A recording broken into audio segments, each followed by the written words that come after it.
LiberalViewer presents. So, welcome to the March 6th edition of LiberalViewer Sunday Live Clip Roundup. Thanks for joining me. I picked out 40 of the weekend's best clips for what should be a really good, informative show for you all tonight. These are the best clips I've taken from the big five corporate outlets of ABC, NBC, CBS, CNN, and Fox News, the so-called corporate media here in the United States. I take clips from their Sunday morning news analysis shows, mostly of the newsmakers. I add my media criticism and political analysis so that I can upload this video as fair use media. It's a fair use criticism and not copyright infringement. I also, if you look down in the video description, I put all the topics I'll be covering. I'll have a little political comedy to start off and that I pepper throughout the broadcast from HBO's Real Time with Bill Maher last Friday and then also from Saturday Night Live last night. The three topics I'll be covering, basically the two halves of the 2016 presidential campaign are the two main topics, and then I'll be covering the topic of Muslims and liberals that Bill Maher brought up again, as he often does on Real Time with Bill Maher, and he attacked liberals for their beliefs on Muslims, which I don't think was completely accurate, so I'm going to respond and show a couple clips at the end of the broadcast.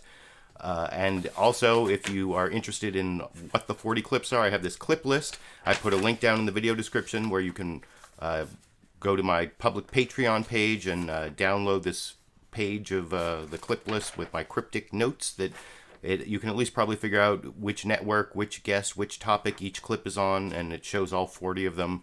And that's what I refer to. If you ever see me looking down at my notes, that's what I'm looking at. So you can look at it too if you want. So let me get to the beginning of the first topic. Actually, the first couple clips are on both the Democratic and Republican side of the 2016 presidential race. They're both political comedy or somewhat political comedy. The second one is a little more serious, from Real Time with Bill Maher and with Bill Maher and Sarah Silverman. But the first clip I want to show mostly covers the Republicans, but there's one Hillary impression. It's the cold open from Saturday Night Live last night. I thought it was pretty good, especially Daryl Hammond I like as Donald Trump, and I thought the Kate McKinnon impression of Hillary Clinton was also pretty good. And then they do something with Ted Cruz that reminds me of something I've always said about Ted Cruz, and then they end with Romney saying something that I will also discuss after you watch that clip for yourself. Usually I show a complete clip. In this one, I've taken excerpts of those four impressions, and down in the video description, you can watch the entire Saturday Night Live video on YouTube. They've uploaded it to YouTube on their Saturday Night Live channel. So these are excerpts, the best parts, I think, of the four impressions of those four people last night on Saturday Night Live here. As I was saying, everyone loves me. I even got this fat piece of crap behind me now. Isn't that right, Chris? Yes, sir. Thank you, sir. Please, sir, may I have another? I mean, he really is a sad, desperate little potato back there, aren't you, Chris? Yes, sir. Thank you, sir. Please, sir, may I have another? No. Go get on a plane. Go home. Okay, you got it. Also, P.S. America, I have a great, big, huge dick.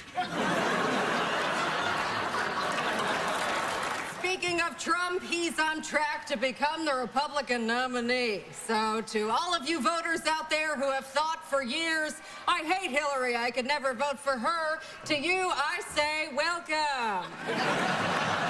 Because I've got clowns to the left of me, jokers to the right, and here you are stuck in the middle with me.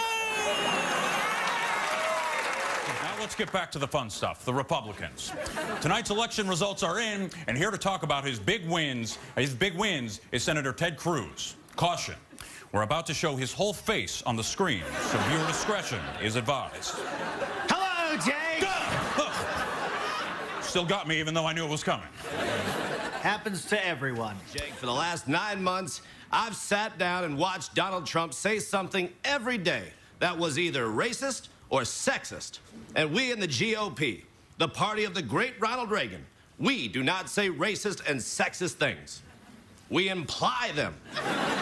Subtly over decades and decades of policy. So that was Jason Sudeikis as Mitt Romney at the end, and I'll show some news coverage of how Mitt Romney came out against Donald Trump this last week. But I thought what he said was really funny, and also the Taran Killam Ted Cruz impression with the introduction by Beck Bennett about, be careful, here comes Ted Cruz's face. I think I mentioned on previous broadcasts that something about just listening and watching Ted Cruz just creeps me out. I don't know what it is about him. That was a great Hillary Clinton impression, and of course the Donald Trump impression from Darrell Hammond has been good all along. It's been good for, back before Donald Trump was running for president. So I had to share that with you, and if you want to watch the entire clip, it's, like I said, down in the video description. The next political comedy clip isn't really that comedic, but it goes through pretty much the whole panel on HBO's Real Time with Bill Maher, talking about a question that I've sometimes thought about as to why there's no like intramural debates. Why this Sarah Silverman asked this question, and then you'll hear Ari Shapiro from NPR and Representative Donna Edwards, who's running for Senate in Maryland, and Bill Maher all discuss this. I think I'm not going to show the Republican strategist who's on the panel, but other than that, they all talk about this question as to why the Democrats don't debate the Republicans during the primary process, and I will talk about that a little more after you watch that clip over here. Yes, go ahead. Oh, thank you. Well, it's yours. This is what I don't understand, and maybe I'm not understanding something. Why aren't Bernie and Hillary debating with Rubio and Cruz and Trump? This would really inform a lot of people's decisions, and why don't they do that now? Yeah. I want to see Bernie talking to these Because clowns. you're so right, because when it's only a Republican debate, it can be completely fact-free. I mean, they say things. Although yesterday Fox did a really good job of fact-checking during the debate. They put up on the screen. Trump said, I'm going to get rid of the deficit by cutting the EPA and the Department of Education. And Fox put up, here's the budget of the EPA, here's the budget of the Department of Education. Only at a Republican-only debate can you be trying to win over the audience by saying, I'm going to cut education. You know what? And cut the agency that's supposed to keep from poisoning the water. Yeah, and they're in Michigan, and nobody And they're in Michigan. And Megyn Kelly, if you're really such a serious person, ask one question about the environment, the most important issue of our time. They waited so late to even in Michigan, they took so long to even get to a question about children being poisoned. Do you think the environment? Michigan, and then they blamed Democrats for it. I have to cut this off. The whole room is science deniers. Sorry. Go. Thank you. So I thought that was a really interesting discussion, the kind of discussion you don't really see on the big five corporate outlets of ABC, NBC, CBS, CNN, and Fox News on their Sunday morning news analysis shows. I haven't seen them talk about why the structure is set up so that they don't really debate each other until they get to the general election. I'd really love to see Bernie Sanders and Donald Trump in a one-on-one debate. That would be awesome. Or there are several candidates that I think it would really bring out more information for the voters. The reason they don't do it has to do with the way the political parties have their primary system set up are like totally private, separate systems, and there's even they have some constitutional First Amendment rights to control their own party system, and I believe, at least on the Democratic side, they put in some provisions for the candidates that if they debated outside of the sanctioned debates, they wouldn't be invited to the sanctioned debates. And I just think there's too much control from the parties on the debate structure, and it would be nice if they could do these sort of freelance intramural debates. But you can let me know what you think down in the comment section. I'm now going to move on to the Republican side. Those last two clips were both the Democratic and the Republican side, and I'm going to start off with a little political comedy. This is from Bill Maher's monologue last Friday, where he talked about that Mitt Romney Never Trump, Stop Trump movement that Mitt Romney came out in favor of this last week, and Bill Maher talks about why Mitt Romney is probably not the best messenger for the problems with Donald Trump over in this clip. Trump had a big victory. It was Super Tuesday this Tuesday. And so they brought out their big secret weapon, Mitt Romney. Right? Did you see this? And Mitt Romney made a speech against Trump. He said, Trump is a phony and a fraud who's playing the American people for suckers, and I already tried that. I tell you, when you're being called a fraud who plays people for suckers by a Mormon, That is, that is something to consider. But, of course, Donald Trump took the credit. So I thought those were a couple funny jokes from the monologue. I didn't want to take the whole monologue, but those two jokes that were talking about Mitt Romney and his Never Trump movement that he came out in favor of. And now I'm going to move on to the actual news, serious news clips. And the first one I'm going to show you is the one from ABC's This Week with George Stephanopoulos. I think it starts off with a little intro from George Stephanopoulos going to their reporter, Jonathan Karl, talking about the Never Trump movement and the developments over this last week and some of the rivals and how they're kind of undermining the Never Trump movement, which I will discuss after you watch that news report from ABC this morning here. Tumultuous week for the Republicans, with headlines describing a party in crisis as it deals with the rise of Donald Trump. Here's John Karl with more on the battle to control America's grand old party. Even with his Saturday stumble, Donald Trump just dared his rivals to try to unite against him. Marco Rubio had a very, very bad night, and I think it's time that he drops out. I would love to take on Ted one-on-one. Oh, do I want to run against just Ted? If we get head-to-head, I beat Donald Trump. With 2 wins, Cruz narrowed his gap with Trump. At the end of a week where party elders hit the panic button, the hashtag #NeverTrump lighting up Twitter. The Republicans are eating their own. In something we've just never seen before, the party's last 2 presidential nominees lashed out at the man on the verge of taking over the Republican Party. Donald Trump is a phony, a fraud. He's playing the members of the American public for suckers. He gets a free ride to the White House, and all we get is a lousy hat. Now the party's power brokers are banding together to try to bring him down, running scathing ads like this one on Trump University. Donald Trump made millions while hardworking Americans got scammed. He also drew fire this week for flip-flopping on torture and immigration. I'm changing. Trump's rivals are still holding out hope they can keep him from getting an outright majority of delegates before the convention. Marco Rubio and John Kasich are banking on winner-take-all primaries in their home states, just 9 days away. We're going to win Florida. We've continued to play the delegate math in this campaign because we understand that this is going to be a very different kind of primary where the delegates are going to count. We're going to win Ohio, and that's going to create a whole new ball game. If they both can beat Trump on their home turf, a contested convention this summer could actually happen. But the guy in second place says that could tear the party apart. They've seized on this master plan. We go to a brokered convention and the D.C. power brokers will drop someone in. If that would happen, we will have a manifest revolt on our hands.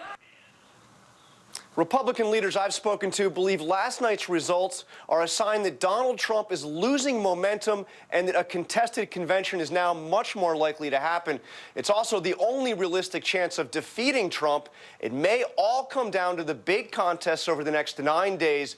150 delegates up for grabs this Tuesday, with Michigan the one to watch there, and 367 delegates at stake on March 15th, with the biggest prizes, the winner-take-all states of Florida and John Kasich's Ohio. If Trump is going to be stopped, George, he's going to have to be stopped there. Okay, John Karl, thanks very much. Let's go to... And whatever you think of the Never Trump or Stop Trump movement, the key thing to remember is what Jonathan Karl said there at the end, that the next 9 days are basically going to decide whether Trump wraps it up or whether it goes all the way to the convention. There's Michigan coming up on Tuesday, and I'm going to show a couple polls on that a little bit later, both on the Republican and the Democratic side. And then a week from Tuesday, that's the March 15th primary that has Ohio, which is a winner-take-all state, and Florida, a winner-take-all state. And if John Kasich can win Ohio and Marco Rubio can win Florida, well, I'll show an analysis from Meet the Press on this, the various scenarios as to whether Trump can wrap it up or whether they go to the convention. But before I do that, I want to show some other clips on this Never Trump, Stop Trump movement. The next one is actually from NBC's Meet the Press. Chuck Todd does a very similar report on the Stop Trump movement and how Donald Trump wants to take on Cruz one-on-one, but there are all these permutations of the various candidates, which I will discuss after you watch the NBC report over here. Ted Cruz's wins gave hope to this growing Never Trump movement. Donald Trump had a message for Republican leaders who think Cruz has slowed his momentum. I would love to take on Ted one-on-one. That would be so much fun. because Ted can't win New York, he can't win New Jersey, he can't win Pennsylvania, he can't win California. Republicans desperate to sink Trump's presidential bid for months are finally speaking out. On Thursday, the party's last nominee denounced its current frontrunner as a phony and a fraud. Think of Donald Trump's personal qualities: the bullying, the greed, the showing off, the misogyny, the absurd third-grade theatrics. And yet his speech only seemed to cement Trump's support. If Mitt Romney thinks that about Mr. Trump, then he must think that about every one of us supporters of Mr. Trump. We are not phonies and frauds. I think what's damaging the Republican brand is trashing the frontrunner at this stage. And Trump crudely reminded voters that 4 years ago, Romney accepted his endorsement. I could have said, Mitt, drop to your knees. He would have dropped to his knees. He was begging. Romney has joined what is now a growing Republican Never Trump caucus. He's attacking all of the core tenets of the Republican Party's platform. I reject Trump, and I'm encouraging other Republicans to do the same. I will not stop until we fight a man that chooses not to disavow the KKK. These were Donald Trump's big. And donors are pouring millions into a last-ditch effort to defeat him. Donald Trump made millions while hardworking Americans got scammed. Republican leaders aren't just worried that Trump would lose to Clinton. They worry that Trump at the top of the ticket would put the Senate and even the House in jeopardy. According to the New York Times, the Senate GOP leader has assured Republicans up for re-election that they can run ads against Trump if needed. Quote, "We'll drop him like a hot rock." I don't remember saying anything like that to all of you. Well, is that something that you privately... I don't remember saying anything like that to all of you. Some Republicans are so desperate to stop Trump, they're ready to bury old rivalries and unite behind whoever is best positioned. If you nominate Trump and Cruz, I think you get the same outcome. You know, whether it's death by being shot or poisoning, does it really matter?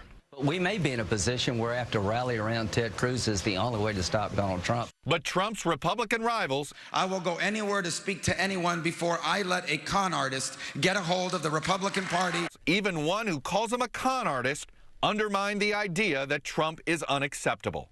I'll support the Republican nominee. Yes, because I gave my word that I would. I will support whoever is the Republican nominee for president. So in the end, it may be that Trump's real opponent isn't named Ted Cruz or Marco Rubio or John Kasich, but perhaps it's Mitt Romney. Some people heard Governor Romney. I don't really like the end of that clip there where Chuck Todd says maybe Mitt Romney is the real opposition to Donald Trump just because Mitt Romney came out. Mitt Romney was on a couple of the shows. I have no clips of Mitt Romney other than in the news reports. I did not think it was worth taking any of his interview clips. He said he wouldn't run for president. He's going to endorse one of these other guys. I suppose the way things have gone this year, there's some really outside possibility Mitt Romney could be the nominee again, but I think it's very unlikely, even less likely than John Kasich, and I actually have a clip of John Kasich a little later. But it's most likely going to be Donald Trump, and Ted Cruz and Marco Rubio have sort of an outside chance. I wanted to do a couple more clips on this Never Trump movement from the grassroots. You know, they say the Never Trump movement is an establishment movement, but I'm going to show you one clip here from Rush Limbaugh, who seems to be supporting Donald Trump, or he may also be willing to support Ted Cruz, but he's definitely not supporting the establishment, but he is against the Never Trump movement. And then I'm going to show another talk radio host, Glenn Beck, who used to be on Fox News, and he is really against Donald Trump, but he also is against the establishment Stop Trump movement, although he has his own way he wants to stop Trump. But let me start with Rush Limbaugh in an exclusive interview on Fox News. I don't know why he picked Fox News as the one network he would go on, but here he is talking to Chris Wallace.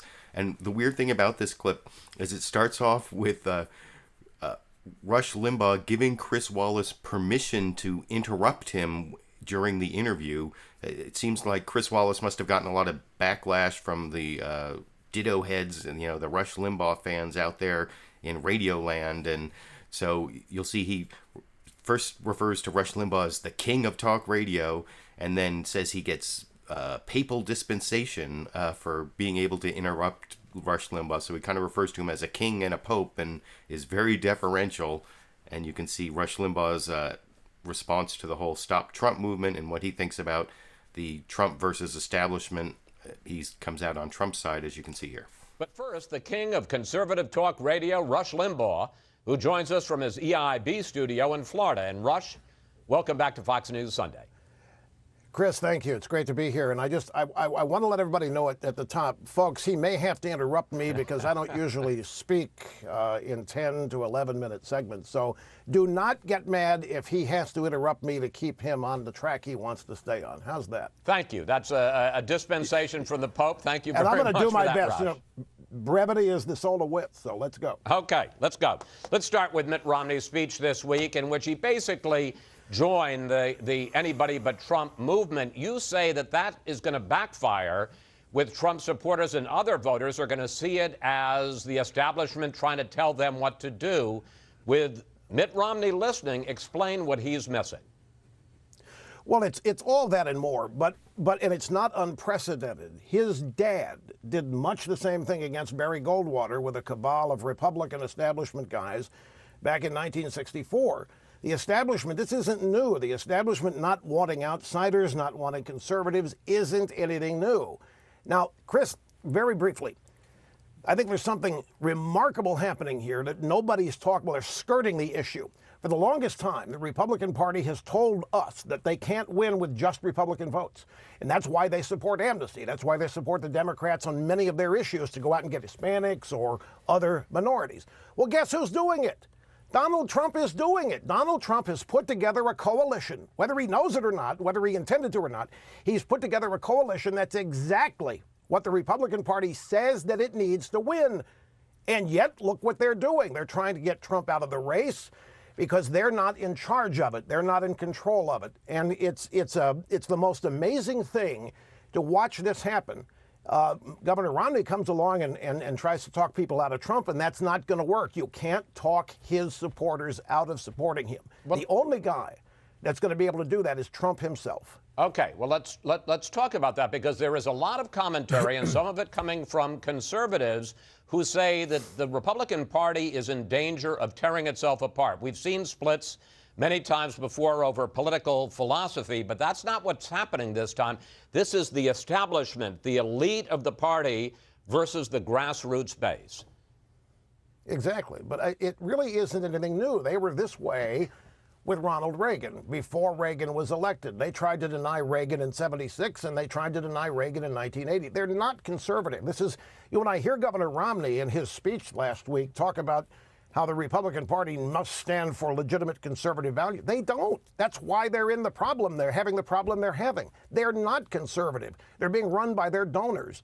You look at these primaries so far, do you realize they don't like Cruz either, Chris? In fact, maybe they dislike Cruz more than Trump.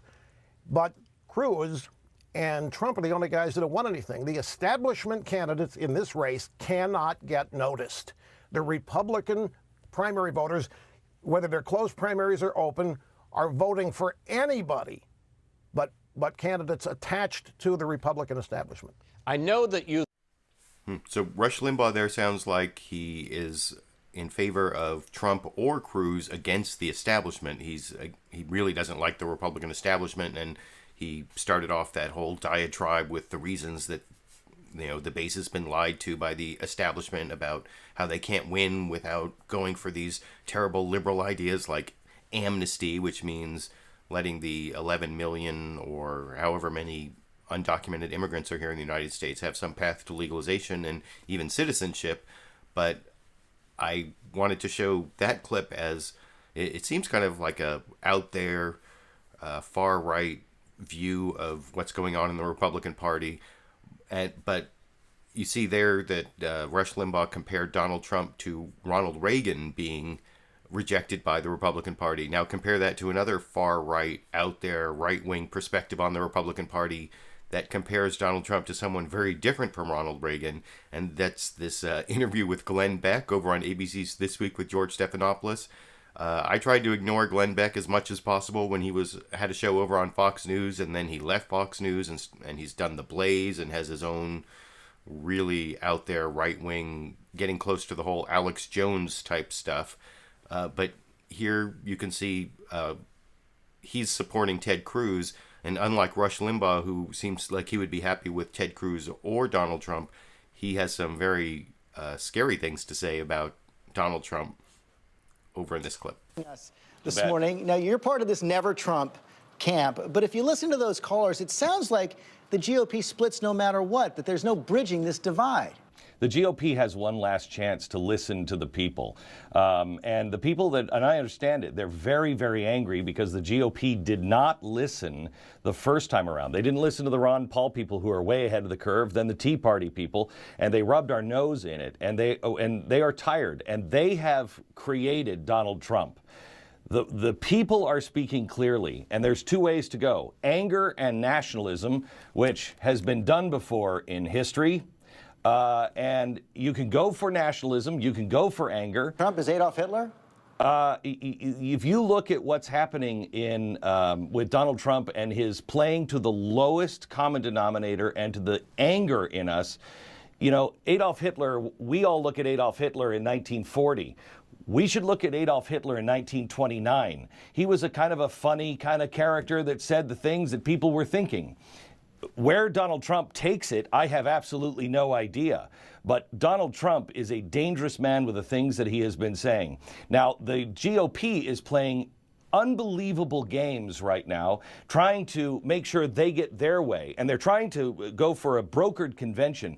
I'm against Donald Trump, but I'll tell you one thing. If he gets close enough and the GOP tries to play games, I won't vote for Donald Trump ever, but I will stand with his right because the people have spoken. And what the GOP is doing is they are stirring things up because they are more afraid of Ted Cruz than they are of Donald Trump. And you're supporting Ted Cruz. How does Ted Cruz, though, bring the party together as well? Isn't he as divisive in some ways as Donald Trump? If we had reasonable people, I mean, look, Marco Rubio is a really nice guy, but he is being stirred up by the GOP establishment and being told, hey, you got to stay in. Same with Kasich. We want a brokered convention. We don't want a brokered convention. And if those guys would get out, those votes would go right to Ted Cruz. Maybe some of them would go to, but very few would go to Donald Trump. And Ted Cruz would be mopping the floor, and everyone counts him out. But this is the guy that George Washington said in his farewell address. You don't go to the parties. This loyalty oath that the party is expecting everyone to take, and then Donald Trump asked everybody to raise their hand yesterday for their loyalty oath, was a little disturbing. I don't have a loyalty to parties. I don't have a loyalty to personalities. I have a loyalty to the Constitution of the United States. George Washington and all of our founders said, George Washington at the end of the Constitutional Convention, let us raise a standard to which the wise and the honest can repair. Meaning, there's going to come a time when people don't know what to do. You'll run to the Constitution. The wise and the honest will run to the Constitution. Does that mean then So a couple times there, a few times, Glenn Beck compared Donald Trump to Hitler, and he talked about this rally yesterday, I think it was in Florida somewhere, where Donald Trump asked the participants at the rally to raise their right hands in a pledge, and I've seen photos of it. It was kind of scary looking, and one of the weird things about that diatribe there from Glenn Beck is he compares Donald Trump to Hitler, but Donald Trump Hitler, I guess, is better than the Republican establishment because he will stand with Donald Trump Hitler if the establishment tries to take the nomination away from him after he gets the most votes in the primaries, which, I don't know. That's kind of how Hitler came to power, right? He never got like a majority of the votes, but he got a plurality of the votes, and then he kind of like got installed as like the prime in the Weimar government, where it was a parliamentary system, which thank God we don't have here in the United States because it makes it much harder for fascist candidates to come into the nomination. Now, you see, I'm not actually making fun of Glenn Beck for comparing Donald Trump to Hitler. I kind of violated Godwin's law myself months ago, right around the New Year's. I made a scariest clip of 2015 Donald Trump voters, where I took a long clip of a Frank Luntz focus group of Donald Trump supporters, and I thought they were really kind of like banal, ordinary people, and so it reminded me of the Hannah Arendt quote about the banality of evil, about the Nazis and Adolf Eichmann. She covered that, and I made this whole video about it. I didn't have time to put it down in the video description, but if you're watching this as a recorded show, I'll put a link down in the video description to my video that already violates Godwin's law. Now, a lot of people have been comparing Donald Trump to Hitler, especially with the rally with the right hands up and several other things, but Bill Maher over on HBO's Real Time last Friday, he totally went whole hog on the Hitler analogy.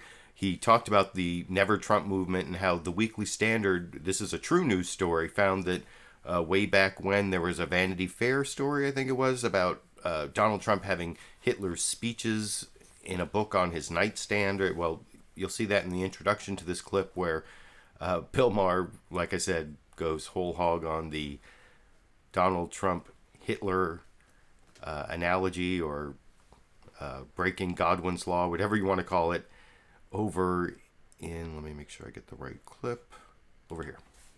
Of the establishment Republicans who are against Trump is the Weekly Standard.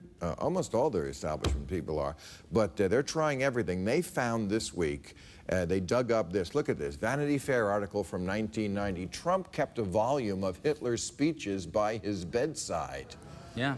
Now, I didn't know if this was true, so I said, I've seen a lot of Hitler speeches on, old documentaries and stuff, but I don't sprechen Sie German. I don't know what he was saying. So I had one of Hitler's speeches translated into English, and I think this tells us a lot about where Donald Trump is getting his ideas. Look at this Hitler speech, and we've translated it for you. Thank you. Thank you. We're going to make Germany great again. That I can tell you, believe me. Germany doesn't win anymore.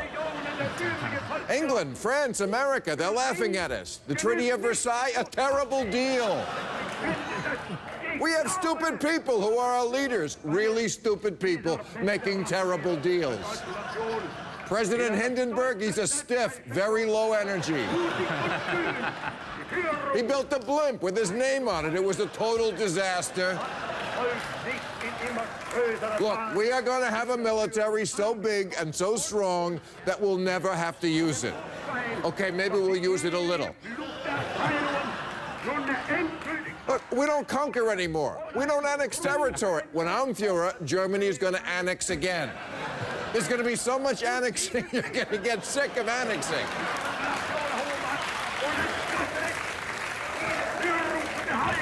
And look, I love the Jews. Nobody loves the Jews more than me. But folks, either we have a fatherland or we don't. So we're going to have to build a camp, and I will make the Jews pay for it.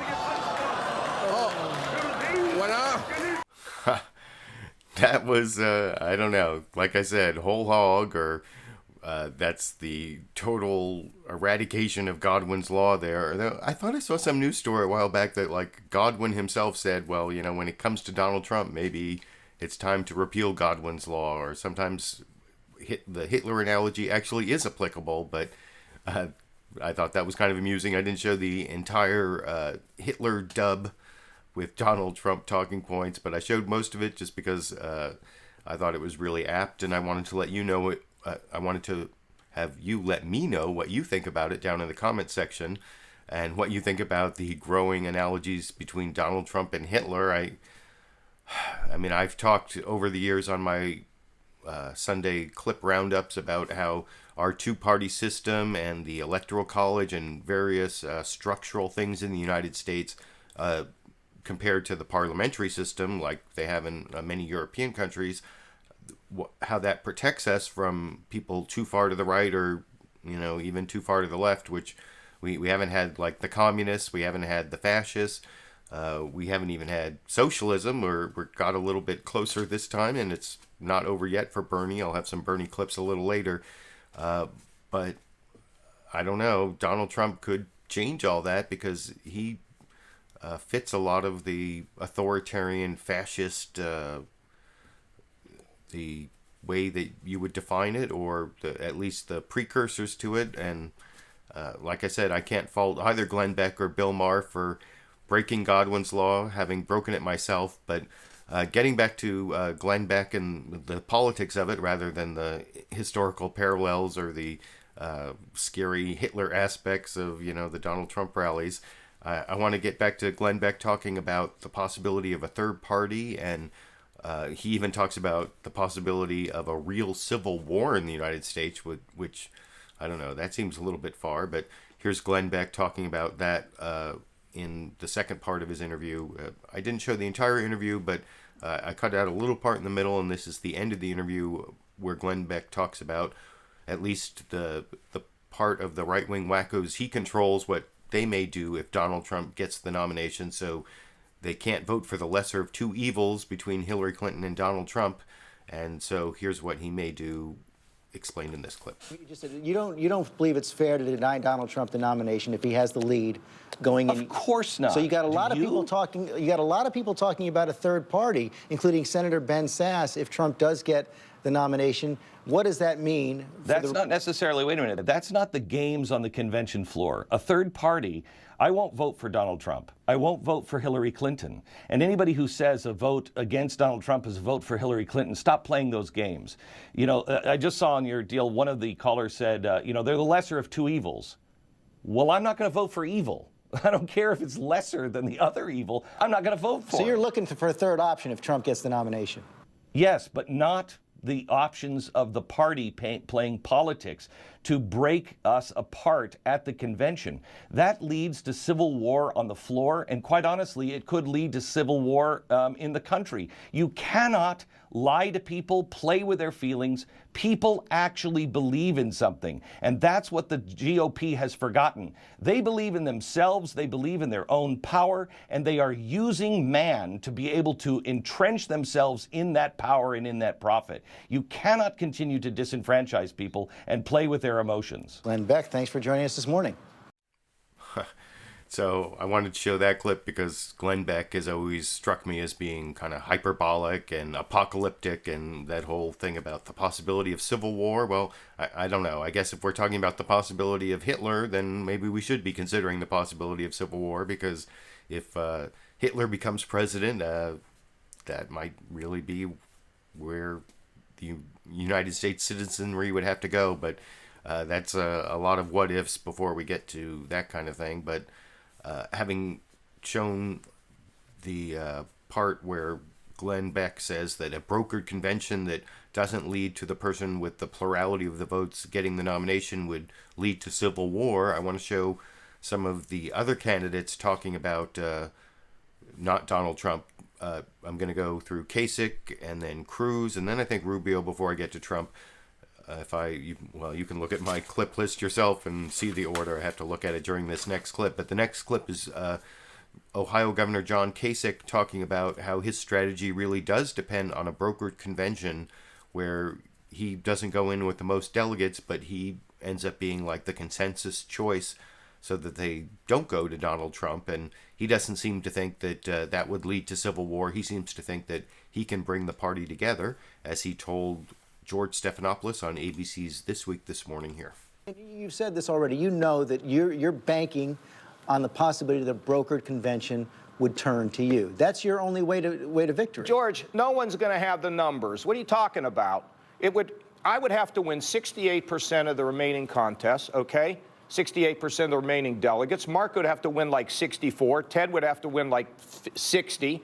Donald Trump's going to fall short. This is the way it's going. Now, if Trump, wins all the rest of these things, he'll go to the convention with the right numbers. But if he doesn't have the right numbers, then we're in a multi-ballot convention. What's the big deal about that other than it's exciting? And you know what? This year, is there anything else to be expected with the way things have gone this year?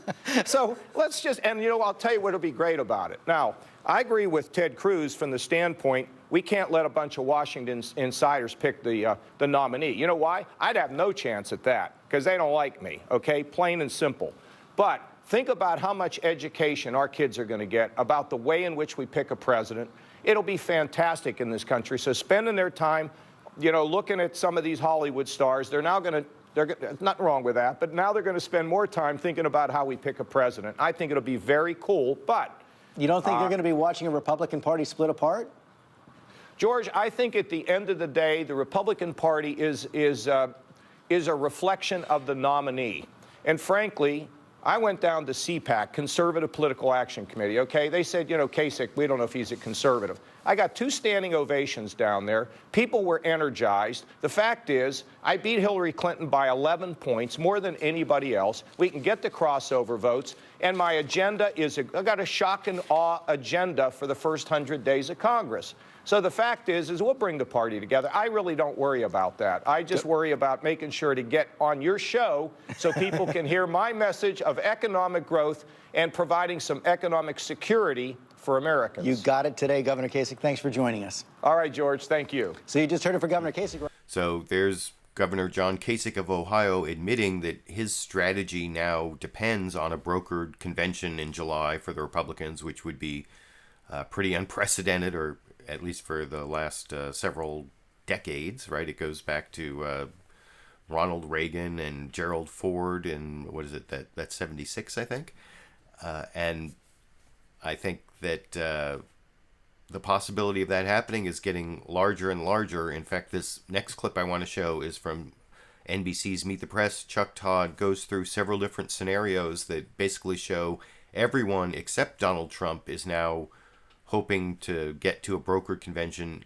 Later I'll show some Ted Cruz clips where he claims he's going to get to the 1,237 delegates necessary to win on the first ballot, but it's basically very difficult for Ted Cruz to do that. The only one who could possibly do it, based on what happens in these next 9 days, is Donald Trump, and Chuck Todd explains that in great detail, as I will discuss after you watch that clip over here. It's possible that Donald Trump's opponents have just 9 days to truly stop him. Why? Because it all comes down to winner-take-all states, Florida and Ohio. Let me break down a few scenarios to explain why time is so short. Here's a delegate count as of this Sunday morning. So far here, as you can see, Trump has won 45% of all delegates awarded so far, less than a majority. So that's pretty important. So let's assume he wins that same 45% for all of the remaining contests through March 15th, besides Florida and Ohio. So we're going to do some estimates here. And if Trump wins both Florida and Ohio on March 15th, here's what happens. He would end up with a nearly 300 delegate lead. Huge gap here, as you can see. And of course, his chances, Marco Rubio, John Kasich, both probably drop out if they lose their home states. So Trump would need to just win 51% of all remaining delegates in a one-on-one versus Ted Cruz. It's probably very doable when you think of places like New York, California, etc. But what happens if Trump only wins one of the 2 big states? Well, we did that math too. If he wins Florida, but Kasich wins Ohio, which right now that's what polls seem to indicate, our projections look something like this. In that respect, Trump then would need to win 57% of all remaining delegates. That's tougher, but actually still somewhat doable. And if Trump wins Ohio, but Rubio wins Florida, by the way, it's kind of a similar story. But here's where there's trouble for Trump. And it comes if Rubio and Kasich both win their home states. Then Trump would need 67% of all remaining delegates in order to avoid a contested convention. Guess what? That's an extremely heavy lift, especially because Rubio and Kasich, you think they're dropping out if they win their home states? No way. All 4 stay in. The likelihood of a contested convention nears 100%. And oh my, would Cleveland rock then. In any other year, with any other candidate, we'd say this nomination was locked up. But that conventional wisdom, totally out the door. Conventional wisdom has been proven wrong over and over again this cycle, so we'll see when and how it gets proven wrong again. When we come back...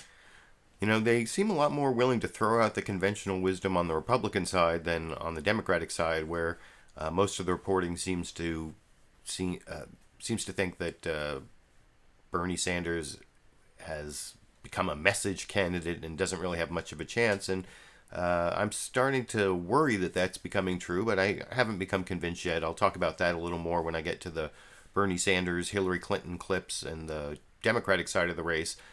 But what I thought was interesting about that Chuck Todd summary of the different scenarios that could transpire between now and the Republican convention, and especially how the next 9 days will really decide it, is it's pretty much only Donald Trump that has the possibility of getting the 1,237 delegates. None of the other candidates could at this point, although I'm about to get to the Ted Cruz clips. where he seems to think he could still get the majority of the delegates necessary to win on the first ballot. And one of the things that's happened yet in the last several days, but especially yesterday in the contest, Ted Cruz actually won more delegates than Donald Trump in the contest yesterday. And that's actually in some ways good for Donald Trump, because Cruz is now moving into the areas where he won't do as well. His best area was the southern states on Super Tuesday. So if Cruz stays in states he can't win, it helps dilute the vote where Marco Rubio might win, might start winning, even though he hasn't won anywhere, I think, except for Minnesota. But anyway, before I get to the Ted Cruz clips, I want to show first an NBC Meet the Press short summary, and then an ABC This Week with George Stephanopoulos summary about how basically Ted Cruz beat Donald Trump yesterday. And that starts off... Oh, wait. I had it backwards. First comes the ABC This Week with George Stephanopoulos summary, and then a slightly longer one from Meet the Press. But here's the ABC summary of what happened yesterday on the Republican side in this clip. For the GOP, a big night for Ted Cruz. He trounced Donald Trump in the Kansas caucuses, beating him by 25 points. Surprised Trump in Maine, too, with 46%, Trump at 33%. John Kasich, Marco Rubio far behind there. Trump did get 2 wins in his southern stronghold, taking the Louisiana primary with 41%, but Cruz just 3 points behind. And it was a tight finish in Kentucky. Trump at 36%, Cruz at 32%. Add it all up, and Cruz won more delegates Saturday than Trump and tightened the gap in the overall race. Trump is now at 378, Cruz 295, Rubio 123, Kasich trailing down at 34. For the Democrats... Oops, I'll have the Democrats later when I get to the Democratic side of the primary for president in 2016. But having shown that ABC summary, I want to show a fairly similar spin on NBC's Meet the Press, where Chuck Todd also emphasized Ted Cruz winning more delegates than Donald Trump, even though they split the contest 2-2, and showing it as basically as a win for Ted Cruz yesterday in the contests that were available over in this clip. Trump movement needs a candidate to rally around. His name just might be Ted Cruz. Cruz and Donald Trump each won 2 contests yesterday, but it was Ted Cruz who emerged with the most delegates and perhaps some renewed momentum. Cruz easily won the Kansas caucuses, beating Trump by a better than 2-1 margin, with Marco Rubio and John Kasich far behind.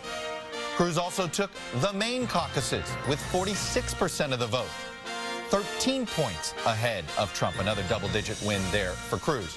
But Trump also took 2 states last night, winning the only primary in Louisiana, but he won that by a much smaller margin than polls had indicated. And Trump won the newly created Kentucky caucuses, but again, it was by just a 4-point margin over Cruz, smaller than what many had predicted. Overall, Cruz won 70 delegates last night to Trump's 61, so Cruz won the night on delegates. And although overall Trump still holds the lead in the delegate count, but as important as delegates are, Cruz also won some momentum and some hope last night. Maybe right now you're supporting Marco Rubio or John Kasich. What is becoming more and more clear is if you want to beat Donald Trump, we have to stand united as one. I want to congratulate Ted on Maine and on Kansas, and he should do well in Maine because it's very close to Canada, let's face it. I mean... On the Democratic side, by the way... I like the Canada joke. Donald Trump says some things that are funny every now and then. But now I'm going to move on to actual clips of Ted Cruz. And this first one is from CBS's Face the Nation, where John Dickerson does a little introduction about the delegate count and then asks Ted Cruz about his pathway to the nomination. And you'll see here he says that he's planning on getting 1,237 delegates. And even though you saw in that earlier analysis from NBC that it's almost impossible at this point for Ted Cruz to get that many delegates unless everyone else drops out. And, well, even so, it would still be very difficult. And at the end of this clip, you'll see Ted Cruz kind of talks about the possibility of an uprising. It's not quite as apocalyptic as Glenn Beck talking about a civil war, but that's also the possibility that would happen if the establishment denies the voters, according to Ted Cruz. Like I said, talking to John Dickerson on Face the Nation this morning over here. The race for the Republican nomination stands. After yesterday's victories, Ted Cruz has narrowed Donald Trump's lead in the delegate count. We caught up with him Friday at a gathering of college Republicans just outside Washington. Let me ask you about your political path. Is it to win the nomination, the delegates outright, or is it to just deny and get to Cleveland and figure it out there? Look, we're campaigning to win, and I will say anytime you hear people talking about a brokered convention, I think that is the fevered talk of the Washington establishment. The Washington establishment is in a panic. They're confused. They don't understand what's happening. And their favorite candidates, the ones that they want to win, are not getting the votes.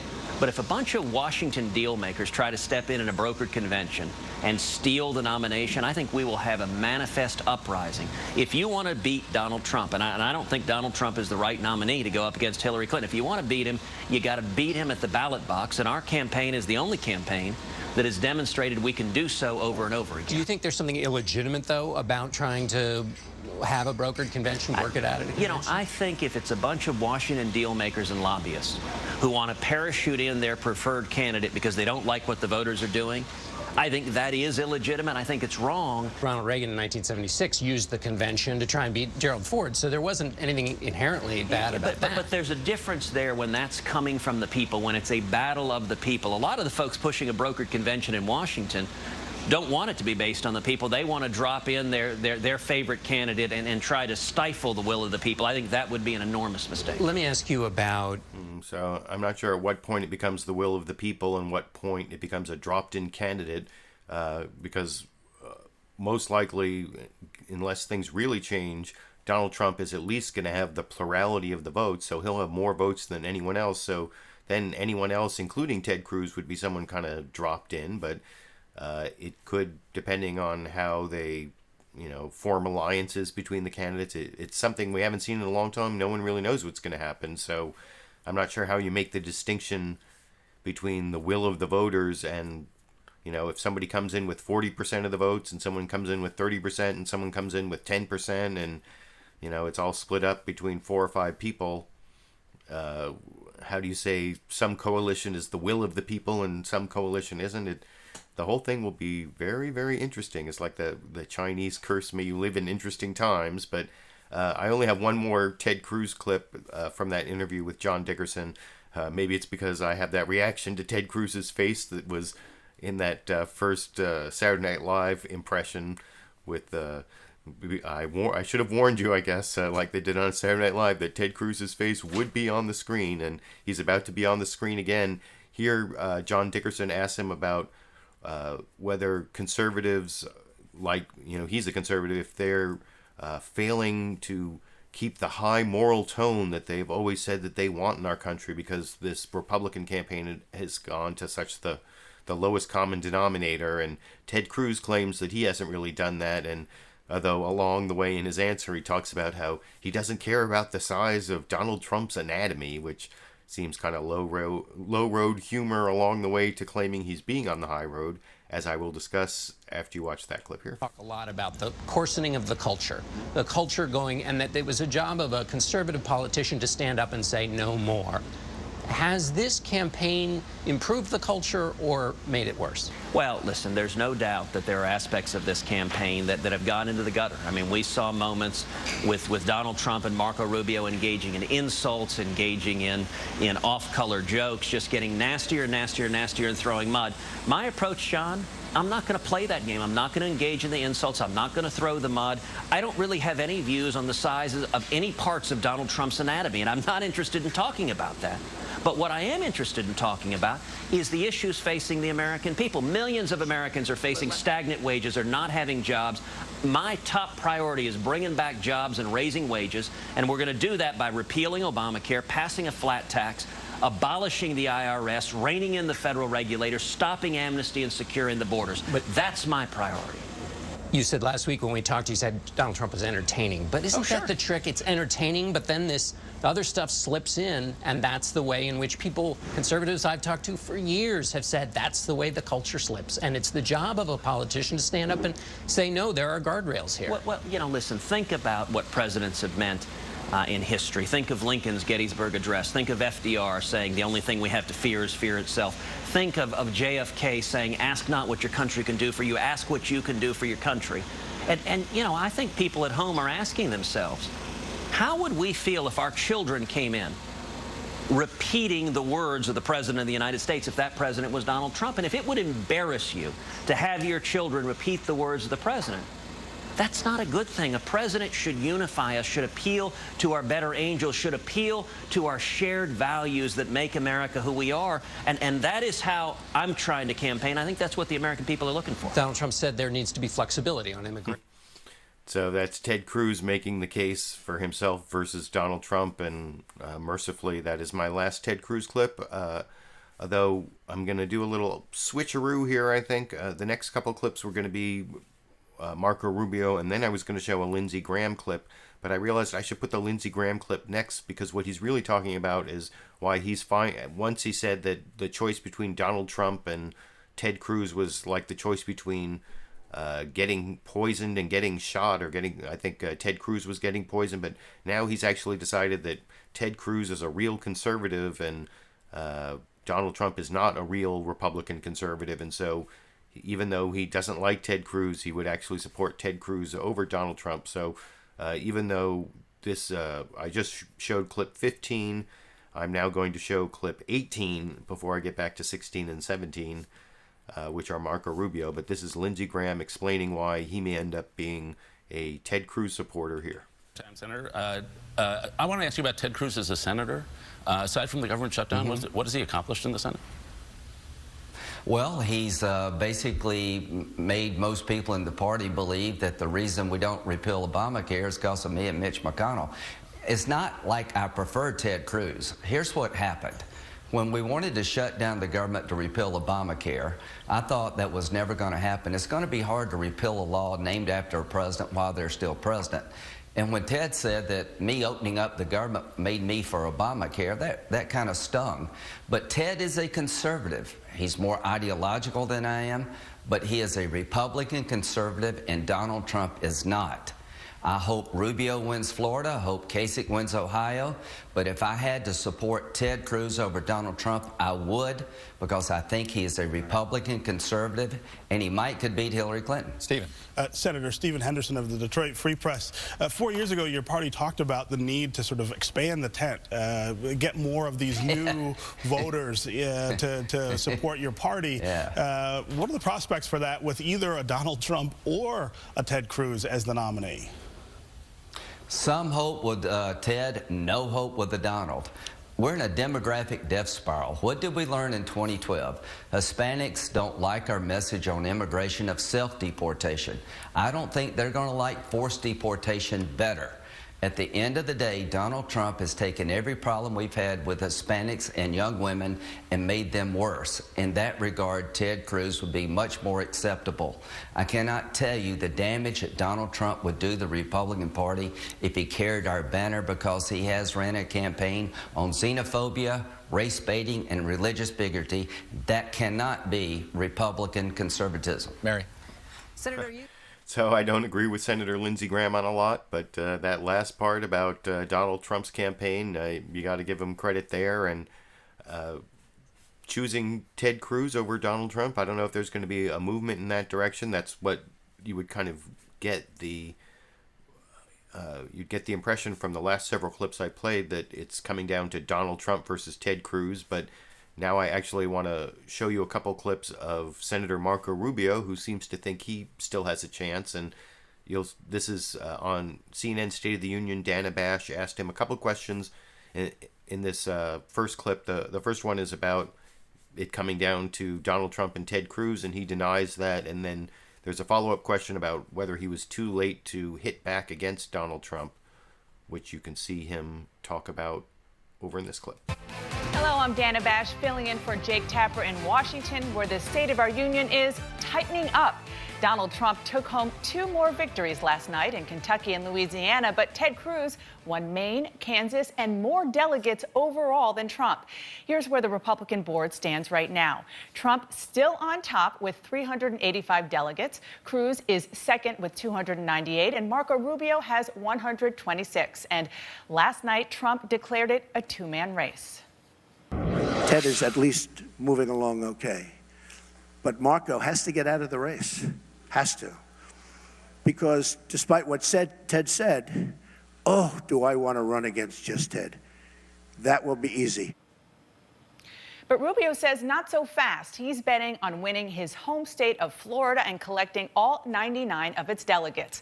Still, Republican voters aren't rushing towards Marco Rubio. Ted Cruz was the favorite at this weekend's CPAC conference, the biggest gathering of conservative activists in the country. Before yesterday's primary and caucuses, I sat down with Rubio at CPAC. We talked in front of a supportive and vocal crowd. Donald Trump was supposed to be here this morning. He backed out. He instead was in Kansas. I sense that the crowd has an opinion on that. Do you? Yeah, I mean, this is the American Conservative Union, and so, I mean, it's usually reserved for conservatives. And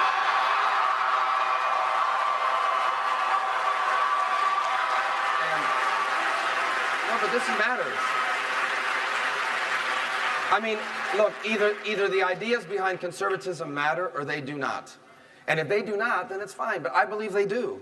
It is not enough to say, vote for me because I'm angrier and over the top and I'm going to do and say things no one else is going to do. I get that anger and frustration, I really do. But let me tell you something. I've said this before. It is not a coincidence that there are people, a plethora of young conservative leaders in this country in their 40s and 50s. Myself, Ted Cruz, Rand Paul, Scott Walker, Susanna Martinez, Nikki Haley, Paul Ryan. Why? Why? Why are there so many young conservatives now serving our country? I'll tell you why. Because we grew up in the era of Reagan. And Ronald Reagan looked and acted nothing like Donald Trump. And you're stepping up your rhetoric big time against Donald Trump on the question of whether or not he is a true conservative. You started doing that at CNN's debate last week. You're calling him a con artist and a fraud. If you believe those things, why did you wait until February of 2016 to say so? Well, a couple reasons why. Number one is because for much of this campaign, I've been fighting off other people attacking me, and so that takes a little bit of time, too. And the other is, look, I didn't get into this to beat up on the other candidates. I really didn't.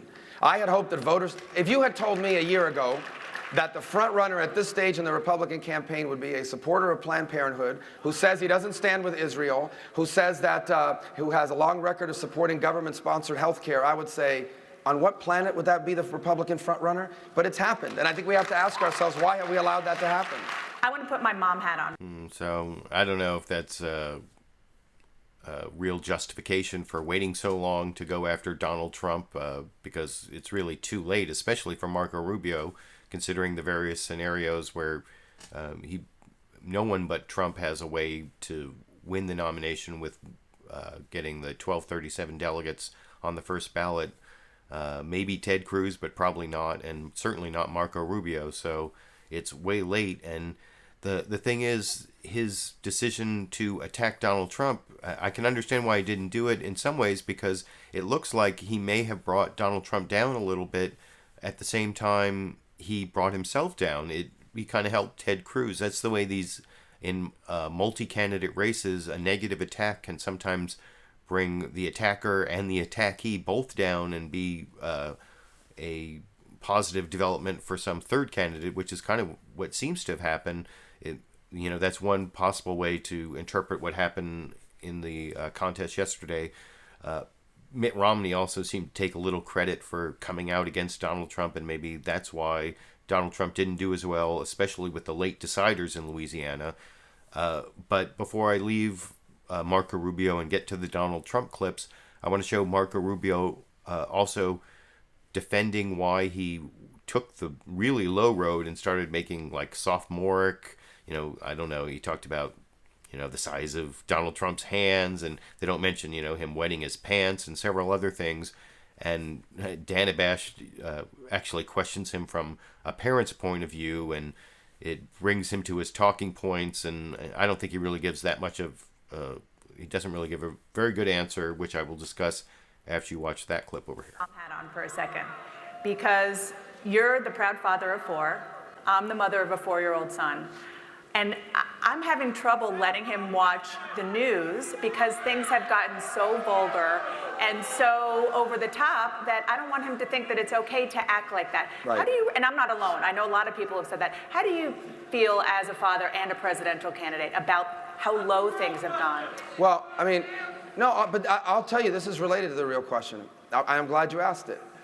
My kids were on with me on the campaign trail a lot, from New Hampshire, Iowa, New Hampshire, South Carolina. Every day when I woke up, I was glad they were there, not just because they were my kids, but because I looked at them and it reminded me, this is what it's about. And yes, I think it is one of the things you asked me. I don't want us to have a president that we constantly have to be explaining to our kids, look, I know that's what the president did, but you shouldn't do that. I don't want that.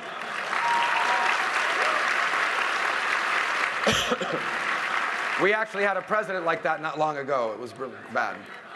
But just to follow up, but the rhetoric has been, I mean, I understand you're saying that you are trying to answer him and some of the things that he has been saying, but, you know, I can't explain to my kid about this, you're talking about hands and things like that. Donald Trump, he might have grown up the way he did with a lot of money and going to boarding schools. I can tell you this, where I grew up, if someone keeps punching people in the face, eventually someone's going to have to stand up and punch them back.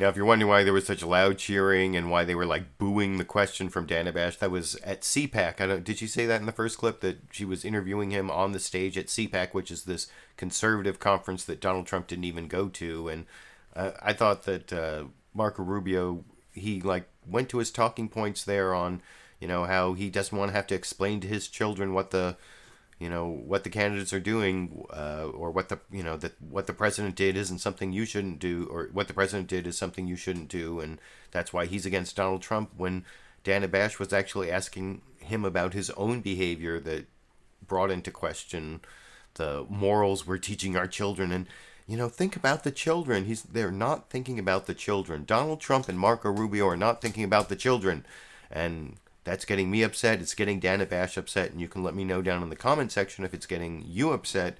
And speaking of getting you upset, I'm now going to play you several clips of John. Oh, the other thing I liked about that last Marco Rubio clip is in the middle, he did a Marco Rubio. He did his Marco Rubio. He did his trademark water drinking like he did in his State of the Union response. So I had to do that in honor of Marco Rubio. And now, speaking of getting people upset, like I said, I'm going to move on to the actual Donald Trump clips.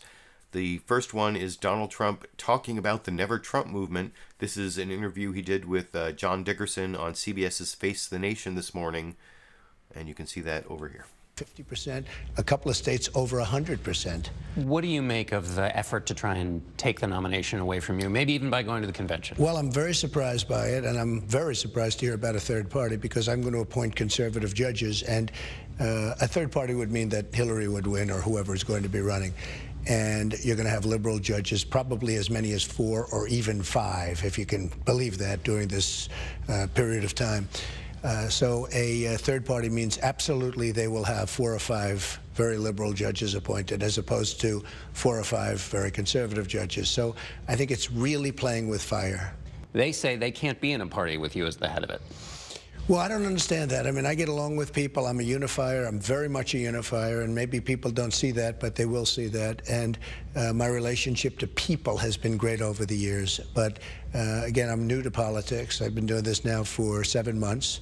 I think I've done a very good job in 7 months, but we have a tremendous number of people coming in and a tremendous number of people showing up to vote. The lines in all of these states that I've won have been, you know, record-setting. Let me ask you about Unifier. In this I don't know. That he seems like he's trying to moderate a little bit, and he's trying to seem more presidential. But not all the time. And for example, in this next clip I'm going to show you, he responds to his flip-flop on waterboarding and torture, and whether he would require the U.S. military to commit war crimes and follow illegal orders. And John Dickerson asked him about that, mostly about waterboarding, although you'll remember from my clip roundup last week that Michael Hayden talked about the killing of the families of terrorists, because killing non-combatants is a war crime, and the U.S. military shouldn't really follow that order. And he came out with a statement to the Wall Street Journal after the last debate saying that at the last debate he would say, well, you know, they'll listen to me. They'll listen to me. It was actually kind of fascistic and authoritarian. But then right after the last debate, and my last video that you can see is the debate clip roundup from Fox News, the Thursday debate clip roundup, or the clip roundup from last Thursday's debate. And here, when he talks to John Dickerson, he kind of denies that he ever said that, or that he knew they were talking about illegal orders, even though it was really clear in the Fox News debate. And then he still sounds pretty nasty in terms of letting our adversaries bring us down to the lowest common denominator, let the most vicious people in the world decide how low the United States is willing to go. I mean, we should not let our standards be determined by Islamic terrorists in the Middle East, I don't think, but Donald Trump doesn't seem to have a problem with that. That's where he goes when he's trying to see how we should behave.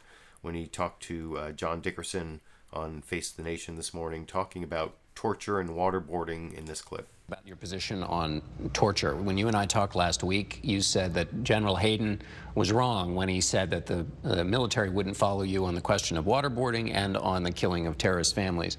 In the debate, you said, if I say do it, they're going to do it. You were talking about the military. Then on Friday, you said, I will not order our military to violate those laws. Well, you never asked me about violating laws, in all fairness. You weren't talking about violating laws. I would say this, look. We have an enemy in the Middle East that's chopping off heads and drowning people in massive steel cages, okay? We have an enemy that doesn't play by the laws. You could say laws, and they're laughing. They're laughing at us right now. I would like to strengthen the laws so that we can better compete. You know, it's very tough to beat enemies that don't have any restrictions, all right? We have these massive restrictions. Now, I will always abide by the law, but I would like to have the law expanded. I would like to make... Well, I happen to think that when you're fighting an enemy that chops off heads, I happen to think that we should use something that's stronger than we have right now. Right now, basically, waterboarding is essentially not allowed, as I understand it. And you'd like it to be if you could expand I would certainly like it to be at a minimum, to allow that. Why do you think we don't have those? Why do you think we don't have waterboarding? Because I think we're weak. I think we've become very weak and ineffective. I think that's why we're not beating ISIS. It's that mentality. But you think people got rid of the law to be weak? No, I think that we are weak. I think we're weak. We cannot beat ISIS. We should beat ISIS very quickly. General Patton would have had ISIS down in about 3 days. General Douglas MacArthur. We are playing by a different set of rules. We are, let me just put it differently. When the ISIS people chop off the heads and they then go back to their homes and they talk, and they hear we're talking about waterboarding like it's the worst thing in the world, and they've just drowned 100 people and chopped off 50 heads, they must think we are a little bit on the weak side. The reason that the waterboarding was a number of reasons, but one of them was because the worry was that if America does that, then our soldiers, American hostages, will be treated even worse. That's the argument. What do you think of that? They're doing that anyway. They're killing our soldiers when they capture them. I mean, they're doing that anyway. Now, if that were the case, in other words, we won't do it and you don't do it, but we're not playing by those rules. They're not, why, did somebody tell ISIS, look, we're going to treat your guys well. Would you please do us a favor and treat our guys well? They don't do that. We're not playing by, we are playing by rules, but they have no rules. It's very hard to win Isn't when that's that what the case. separates us from the savages? No, I don't think so. No, we have to beat the savages.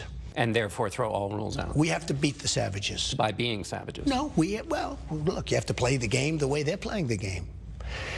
You're not going to win if we're soft and they have no rules. Now, I want to stay within the laws. I want to do all of that. But I think we have to increase the laws because the laws are not working. Obviously, all you have to do is take a look at what's going on. And they're getting worse. They're chopping, and we're worrying about waterboarding. I just think I think our priorities are mixed up. Another topic.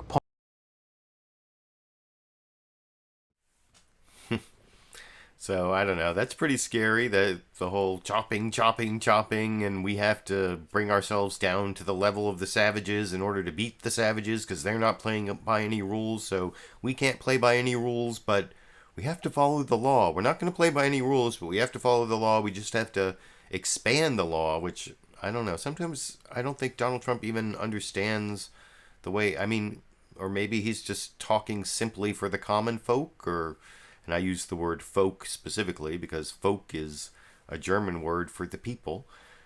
But I have one more Donald Trump clip I want to play. This is also from the CBS Face the Nation interview. In this one, he talks about how other Republicans are rejecting him for his racism.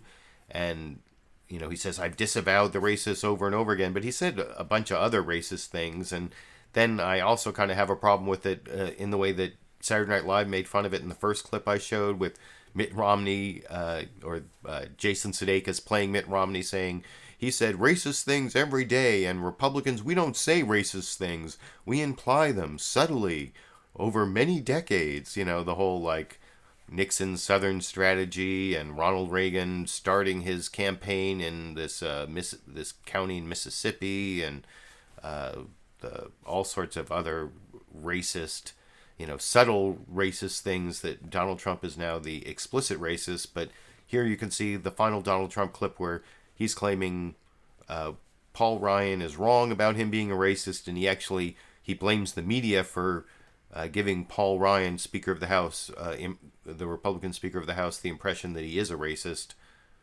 over in this clip. This week said, quote, if a person wants to be the nominee of the Republican Party, there can be no evasion and no games. They must reject any group or cause that is built on bigotry. He was talking about you. But I've rejected. How many times do I have to reject? I've rejected David Duke. I've rejected the KKK, the Ku Klux Klan. From the time I'm 5 years old, I rejected them. I put it on Twitter last week. How many times? You know, it's an amazing thing with Twitter. I have 6 million, more than 6 million, and I have another 6 million with Facebook. I have like 13 or almost 14 million with Instagram. When I put out a minor message, everybody picks it up. Donald Trump just tweeted something very unimportant. Let me just explain.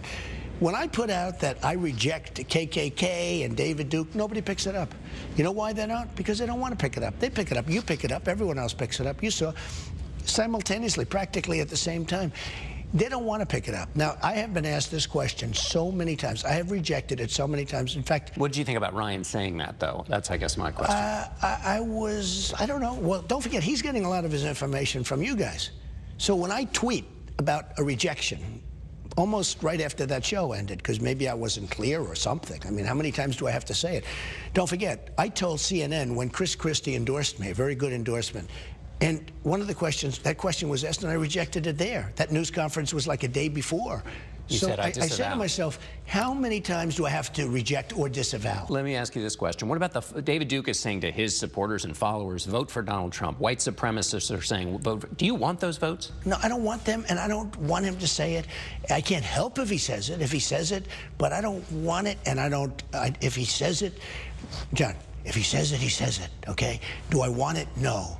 And do I want the supporters? No, I don't want anything. What do you think of white supremacists, by the way? I don't like any group of hate. The hate groups are not for me. But I've said this before. The press hates me to say it. They just don't want to pick it up. You're thinking a little bit more about the general election. In December of last year, you said, talking about Hillary Clinton, you said, we view this as war. Sorry, I should have cut that clip off a little faster. That was Donald Trump saying he hates hate groups. He hates people who hate. But I don't know. I think he does stir up a lot of hate, and you can let me know what you think down in the comments section. Whether he believes in the hateful things he says, or whether he's just playing to the common folk, like I said before I showed that clip. I don't know, but that's the last clip I have of Donald Trump. But before I leave the topic of Donald Trump, I want to show a short clip from an interview Chuck Todd did on Meet the Press with Kevin Spacey, who plays President Frank Underwood in the Netflix series House of Cards. The new season just became available a couple days ago. I haven't had a chance to watch it. I'm so backed up on all the fictional TV shows I still have to watch because I've spent all this time watching debates and other stuff. There's another debate going on right now, which I may turn into a clip roundup, but I'll talk about that at the end of the broadcast. Now I want to show Chuck Todd on NBC's Meet the Press asking Kevin Spacey who would win in a contest between the fictional character Frank Underwood and Donald Trump. And he says something pretty apropos or pithy, I think, in this clip. All right, I got to ask the inevitable question. What would Frank Underwood make of Donald Trump? You know, I was asked this question recently, that if Donald Trump and Frank Underwood were in a debate, who would win the debate? And I thought about this for quite some time, and then I said, as long as we understand that there is a distinction, that one of these figures is a fictional character, and the other is a fictional character. And I think as long as you understand that distinction. It's a good thing we have a little audience in here. You needed a little bit there. You need a literally, it's like a drum roll. You did. Just happened. You just did it. You know, it's Sunday morning. It takes people a little while longer.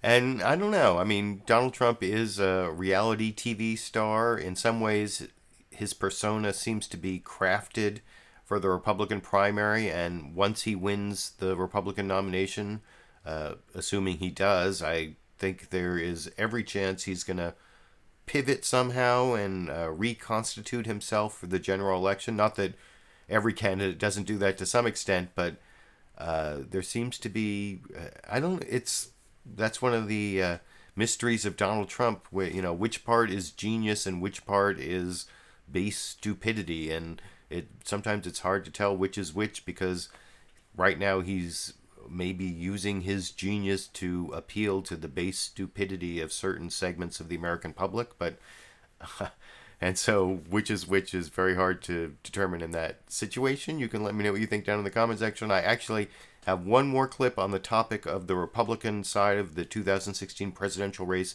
before I get over the Democrats. This is a clip also from NBC's Meet the Press.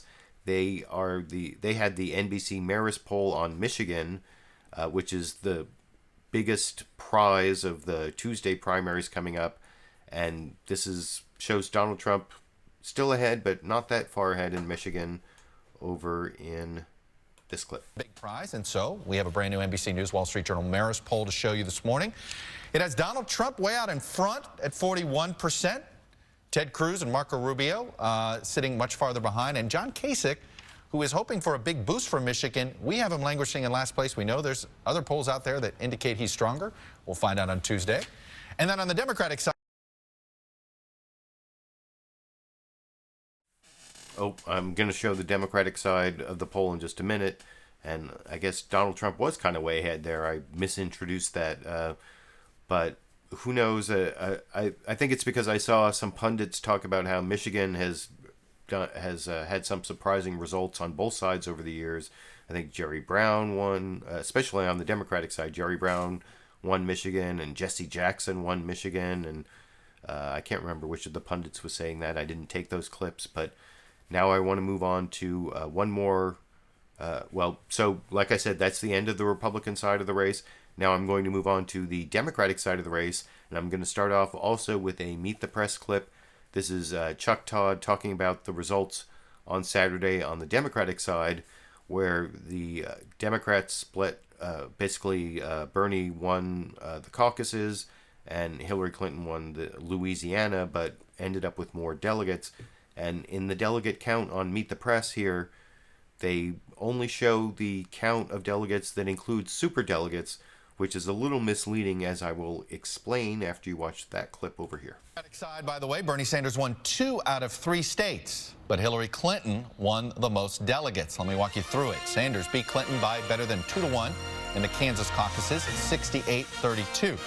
Sanders also won the Nebraska caucuses too, but by a much smaller margin, 56-44. The Clintons actually spent a little time in Nebraska. They didn't campaign much in Kansas. But despite the Sanders-Kansas-Nebraska Act, see what we did there for you history teachers out there? Clinton won the Louisiana primary by a huge margin, 71-23, and that gave Clinton the majority of delegates for the night. So overall, with her support from superdelegates, Clinton's lead in the delegate count has now expanded to over 600 now over Sanders. But as we said, the big news was on the Republican side. So Hillary Clinton won 11 more delegates than Bernie Sanders by winning Louisiana and not the 2 caucuses yesterday. And you saw there that NBC's Meet the Press showed like Hillary Clinton ahead by, 600 delegates, well over 1,000 delegates. But the problem with that count is it includes the superdelegates who aren't determined by the primaries and the caucuses, or mostly aren't. They're elected officials like members of Congress or party officials at at various different levels of the Democratic Party. And the reason it's a little misleading is because they can pledge themselves. There are like hundreds who have pledged to Hillary Clinton, and I think it's like 22 superdelegates are pledged to Bernie Sanders. But even if they're pledged, they can change their mind all the way up to the convention. So it's kind of like a soft number, and including it without telling you what the number is a little misleading, which I will compare to the ABC report on basically the same information, but over in the ABC report, this is George Stephanopoulos and summing up what happened and giving the delegate count without the superdelegates over here. Democrats. Bernie Sanders swept the caucus states, winning Kansas handily with 68% of the vote. Clinton got 32. He came out on top in Nebraska, 57 for Sanders, 43 for Clinton. But it wasn't even close in Louisiana. Clinton beat him 71-23, and that added to her delegate lead last night. She is now up overall by more than 200, even before you count those Democratic superdelegates, which give her an overwhelming margin. So how can Bernie Sanders come back?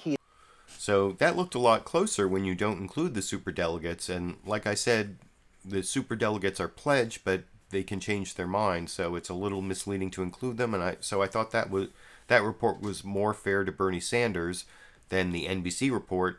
And of course, Fox News gave a report that was not fair to Bernie Sanders by not including the superdelegate, or by including the superdelegates in the total delegate count. And I'm going to show you that Fox News report on what happened last night before. I have the Michigan poll, and then I will get to 6 Bernie Sanders clips, and then Sarah Silverman talking about why she supports Bernie Sanders. But first, here is, like I said, that Fox News report that also includes the superdelegates, so makes it look like Hillary Clinton has a much more commanding lead than she actually does over here. We have taken on the entire political establishment. We are winning state after state after state. I am thrilled we're adding to our pledge delegate count. I'm grateful to everyone who turned out to support us, but now all eyes turn to Michigan. Bernie Sanders and Hillary Clinton reacting to a split verdict in 3 races Saturday night. Sanders picked up wins in 2 caucus states. In Kansas, he won with 68%, and in Nebraska with 56%. But Hillary Clinton won the Louisiana primary with 71%.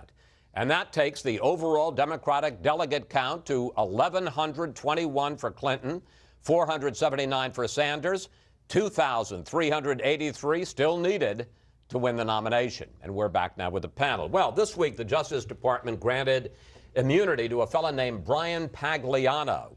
He's a former State Department staffer, former Clinton 2008 staffer who set up Clinton's private email server. And here's what Ted Cruz had to say about that.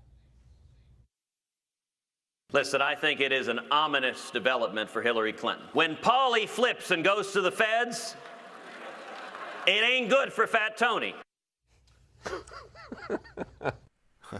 Ted Cruz gives another Fat Tony reference. Remember, I even made that video. I don't know if you saw it earlier in the week, where I took an excerpt from last week's Sunday Clip Roundup, since most of the week that Sunday Clip Roundup wasn't even monetized because of a bogus claim from some Italian radio station on the quote of or Donald Trump talking about retweeting a Mussolini quote. So some Italian radio station used that, and it like demonetized my video for most of the week. So I decided to take that excerpt and talk about how Ted Cruz had compared Donald Trump to a Simpsons mobster, Fat Tony Salerno, who was part of the inspiration for Fat Tony D'Amico on The Simpsons. Well, here you can see Ted Cruz is again comparing Hillary Clinton to Fat Tony. He didn't even say Salerno, so maybe it's who knows which Fat Tony is talking about. But not only was that Fox News report on the Democratic results yesterday unfair to Bernie Sanders in that it showed the superdelegates without talking about the delegate totals without the superdelegates, but it seemed to follow that rule on almost every Fox News report on Hillary Clinton I've ever seen in the last several months, that has to say something about the emails and the FBI investigation. Of course, There was that news this week about the computer technician getting immunity to talk about setting up the infamous email server. And I'm going to show Hillary Clinton responding to that several clips, after I show all the Bernie Sanders clips. But before I get to the Bernie Sanders clips, I want to show one more NBC Meet the Press clip where they talk about their latest Michigan poll, since that's the biggest delegate prize this week before the bigger states on March 15th. But this Tuesday, what is that, March 8th, Michigan is the biggest state, and Bernie Sanders is kind of behind, but even NBC admits that Hillary Clinton and Bernie Sanders say that this poll is not showing the real closeness of the race, as you can see Chuck Todd explain in this clip. Democratic side, let me show you our numbers. Hillary Clinton has a comfortable 17-point lead over Bernie Sanders here, but both campaigns have indicated to me they believe this race is much closer than what our polling indicates. Let me bring in our panel. David Brooks, So, yeah, that was a very short clip of NBC's Meet the Press talking about the poll. And now I want to get to Bernie Sanders answering a question from George Stephanopoulos about that specific poll. That's why I showed that clip first. And if he's going to do better in Michigan than they show in that poll, and generally what his path is to the nomination. Like I said, this is ABC's This Week with George Stephanopoulos this morning in this clip. There's a new poll out this morning in Michigan, the NBC Marist poll, which still shows you pretty far back, 57 to 40. That's a lot of ground to make up in just a few days. Well, it's a funny thing about these polls, George. And we started this campaign, as you well know, at 3% in the polls. 3%. We have come a very, very long way, closing the gap nationally with Secretary Clinton. I'm very proud that in many of these matchups that take place, Sanders versus Trump, Clinton versus Trump, you know who's doing better against Trump? Bernie Sanders is. And in almost every state that we have contested, we start off in Iowa, we started off 50 points behind. New Hampshire, 30 points behind. One New Hampshire tied in Iowa. We are closing the gap here in Michigan, and I think we're going to surprise people on election night. But as you know, the delegate math is working against you. Democrats have proportional representation. She now has about a 200 delegate lead. That's bigger than any lead at this point than Barack Obama had over Hillary Clinton back in 2008. So don't you have to do something brand new to try to change the dynamic? You'd have to win by massive numbers in just about every state. Well, here's what I think. You're right. I mean, your numbers are correct. But, we're still fairly early in the process. I think there's maybe 18, 19 states that have voted. We think we have an excellent chance to do well out on the West Coast in California, state of Washington, Oregon. We think we have an excellent chance to do well in large states like New York. We think we're going to surprise people here in Michigan. So I think that time is on our side, because the more people get to hear our message, and that message is that we need to reform a corrupt campaign finance system in which billionaires and super PACs are buying elections. Look, one of the key differences between Secretary Clinton and I, she has a super PAC, millions of dollars from Wall Street are coming in to her campaign. We have raised, George, almost 5 million individual contributions, averaging $27 apiece. People appreciate that. They're tired of super PACs buying elections. So I think we have momentum on our side. More people hear our message, the better we are going to do. Senator Sanders, thanks for joining us this morning. So there's Bernie Sanders talking about his momentum. That was actually at the end of the interview. I wanted to show the clip from the beginning of that same interview where George Stephanopoulos kind of was not confrontational, was a little bit, gave a little bit of a softball to Bernie Sanders, admitting that after he did poorly in South Carolina, he was honest about it, and then giving him a chance to kind of brag about how well he did yesterday, even though he got fewer delegates than Hillary Clinton. As I showed ABC's This Week, I showed the report from ABC's This Week compared to NBC's Meet the Press and Fox News Sunday, and ABC's This Week was the only one that was really fair to Bernie Sanders and showed the delegate count that didn't include the superdelegates. Well, here's George Stephanopoulos giving Bernie Sanders a chance to spin yesterday's results as showing he is going somewhere in and shouldn't be counted out yet in the Democratic race over in this clip. Back, he is here now to tell us. Senator Sanders, thank you for joining us this morning. And you were admirably candid last Saturday after South Carolina. You said he got decimated. What's your take on last night? Well, I think we did great overall yesterday. We won, as you mentioned, by over 2-1 in Kansas. We did very well in Nebraska. There's going to be a caucus in Maine, and if the turnout is high, I think we're going to win there. That would mean that we'd have won 8 primaries and caucuses. And what impresses me very much, George, and it's what I mean when I talk about a political revolution, in Kansas, they had the largest voter turnout in their caucus history. That was the case in Colorado, where we won as well. In fact, in every primary and caucus that we have won by double-digit numbers, and we're winning all across the country. But so I think geographically, we're looking good. I think we have a path toward victory. You've still got that demographic. So that's Bernie Sanders talking about how he may be on the upswing, although it's at this point very difficult to see his path to getting enough delegates to actually win the nomination at the Democratic convention. But I want to show one more clip from ABC's This Week with George Stephanopoulos, where George Stephanopoulos interviewed Bernie Sanders. Before I show 3 clips, George Stephanopoulos asked Bernie Sanders about a tweet, and I think that really went after Hillary Clinton on the trade issue and how it's hurt Michigan.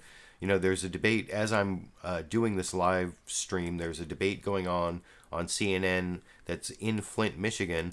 I'm hoping to cover that with a live clip roundup, although it's kind of discouraging that my last CNN debate live clip roundup of the Republican debate on CNN was it was blocked as a live stream by copyright claims, and then the recorded version that I uploaded was immediately hit with 2 copyright claims from Telemundo, and has still not been monetized, so I didn't get paid for that work, and it's kind of discouraging thinking about possible. I don't know if this is co-sponsored by Telemundo like that last CNN debate was. Maybe I don't know. I may try to do a live clip roundup sometime tomorrow morning or early afternoon, Sacramento time, Pacific time, where I am, which is Greenwich Mean Time minus 8 hours for the final week, and next week is end of daylight savings time, so we spring ahead 1 hour, and we'll be Greenwich Mean Time minus 7 hours starting next week. But anyway, I want to move on to this last clip of Bernie Sanders. Kind of like went off on a tangent there because of the debate. Like I said, this is Bernie Sanders talking about how George Stephanopoulos confronting him on how he's getting tough on Hillary Clinton on trade. This tweet of the hollowed out buildings I think this is in Detroit, and Bernie Sanders doesn't hold off attacking Hillary Clinton on the trade issue, or doesn't really hold off attacking the bad trade deals that have hurt cities like Detroit and Flint over in this clip. In fact, you put out a tweet this week, and I want to put that up on the board right now. It says, the people of Detroit know the real cost of Hillary Clinton's free trade policies. It shows those abandoned buildings, those abandoned homes in downtown Detroit. Is that really fair, though? I mean, Detroit has been hollowed out since the race riots in 1968. Well, what is fair, George, and honestly, I didn't know this until a week ago, that in 1960, it turns out Detroit was one of the wealthiest cities in America. Flint, Michigan, which today is mired in terrible poverty, was an extremely prosperous city. There is no doubt, I don't think anyone debates this, that these disastrous trade policies, NAFTA, permanent normal trade relations with China, have cost this country millions of decent-paying jobs and resulted in a race to the bottom where many of the new jobs being created pay significantly less than those jobs used to pay years ago. That is the result of a disastrous trade policy. I'm not going to say it is the only problem that Detroit or Flint has, but it is a significant part of the decline of many, many communities in America. Companies shut down in this country. They go to China, they go to Mexico, pay people low wages, bring their products back into the United States. Very bad policies for the American worker. At the same time, there's So I'll be interested to see the CNN Democratic candidate debate from Flint, Michigan that is going on right now, just finishing up probably. I'll watch that later tonight, and I'll be interested to see if Bernie Sanders really sharpens those attacks on Hillary Clinton and her support of trade deals. She did support the Trans-Pacific Partnership, although she's against it now. And then there's NAFTA, and there's anyway. I'll see if I can cover that in a later live stream that will round up the top clips from the debate, which I haven't watched yet, so I can't comment on. I assume some of you will probably watch it later as well. But I want to move on to a few clips of Bernie Sanders' interview on CNN's State of the Union. This first clip is actually a question he was also asked over on This Week with George Stephanopoulos. It's basically a question he really needs to answer about why he's winning in the white states, but not the states that have more minority voters, and especially African-American voters. And he basically gave the same answer on both programs. Here's what he told Dana Bash on State of the Union this morning in this clip. I'm Dana Bash in for Jake Tapper. Hillary Clinton's campaign says the math makes it nearly impossible for Bernie Sanders to win the Democratic nomination, even though 2 of 3 states voting yesterday said they want a Sanders revolution. Clinton won the most delegates of the night, but Sanders says he won't be deterred, and he's already looking ahead to the general election matchup with Donald Trump. I just want to say this about electability. First thought, polls go up and down, but almost all of the national polls and state polls that have put me up against Donald Trump has us winning and winning big. But first, Bernie Sanders has to beat Hillary Clinton, who he will debate tonight right here on CNN. And Senator Sanders is joining me now. Senator, thank you so much. Congratulations on your wins last night. I want to ask, though, about you're welcome, about a pattern emerging, including last night. You tend to win states that are mostly white, and Hillary Clinton wins in states with large minority populations. What are you going to do in tonight's debate on CNN in Flint, Michigan, to change that dynamic? Well, first thought, Donna, what we are seeing in many cases is not just a racial divide, but a generational divide. We are doing better and better with younger people, whether they're black, Latino, or white. Our numbers are getting better and better. In general, our numbers are getting better. Truth is, we have not done well in the Deep South. But I am absolutely certain that our numbers will continue to get better. And what we have done, based on yesterday, at this point, we have now won 7 primaries and caucuses all across this country, all with double-digit victories. We won with 67% of the vote in Kansas. If the turnout is high in Maine today, I think we have a good chance of winning there as well. So I think we're showing strength all across this country. And as the blurb you just played showed, we are doing better against Trump than Hillary Clinton is. I think there was a poll that came out today having us beat Trump in Michigan by 22 points. So if Democrats want the strongest candidate to defeat Trump, I think you're looking at him. Now, Senator, you have promised. So I forgot to mention in the introduction to that clip, you saw that Dana Bash repeated the Hillary Clinton claim that Bernie Sanders really doesn't have a path to the nomination anymore. And if you look at the number of delegates, especially with the superdelegates, it looks like she has a huge commanding lead, and she is winning in a lot of polls. It looks like there may be a time pretty soon where she's clinched the nomination, and I don't think that's happened yet, but that's kind of the premise of Dana Bash's next question to Bernie Sanders. You know, will he drop out if Hillary Clinton clinches the nomination?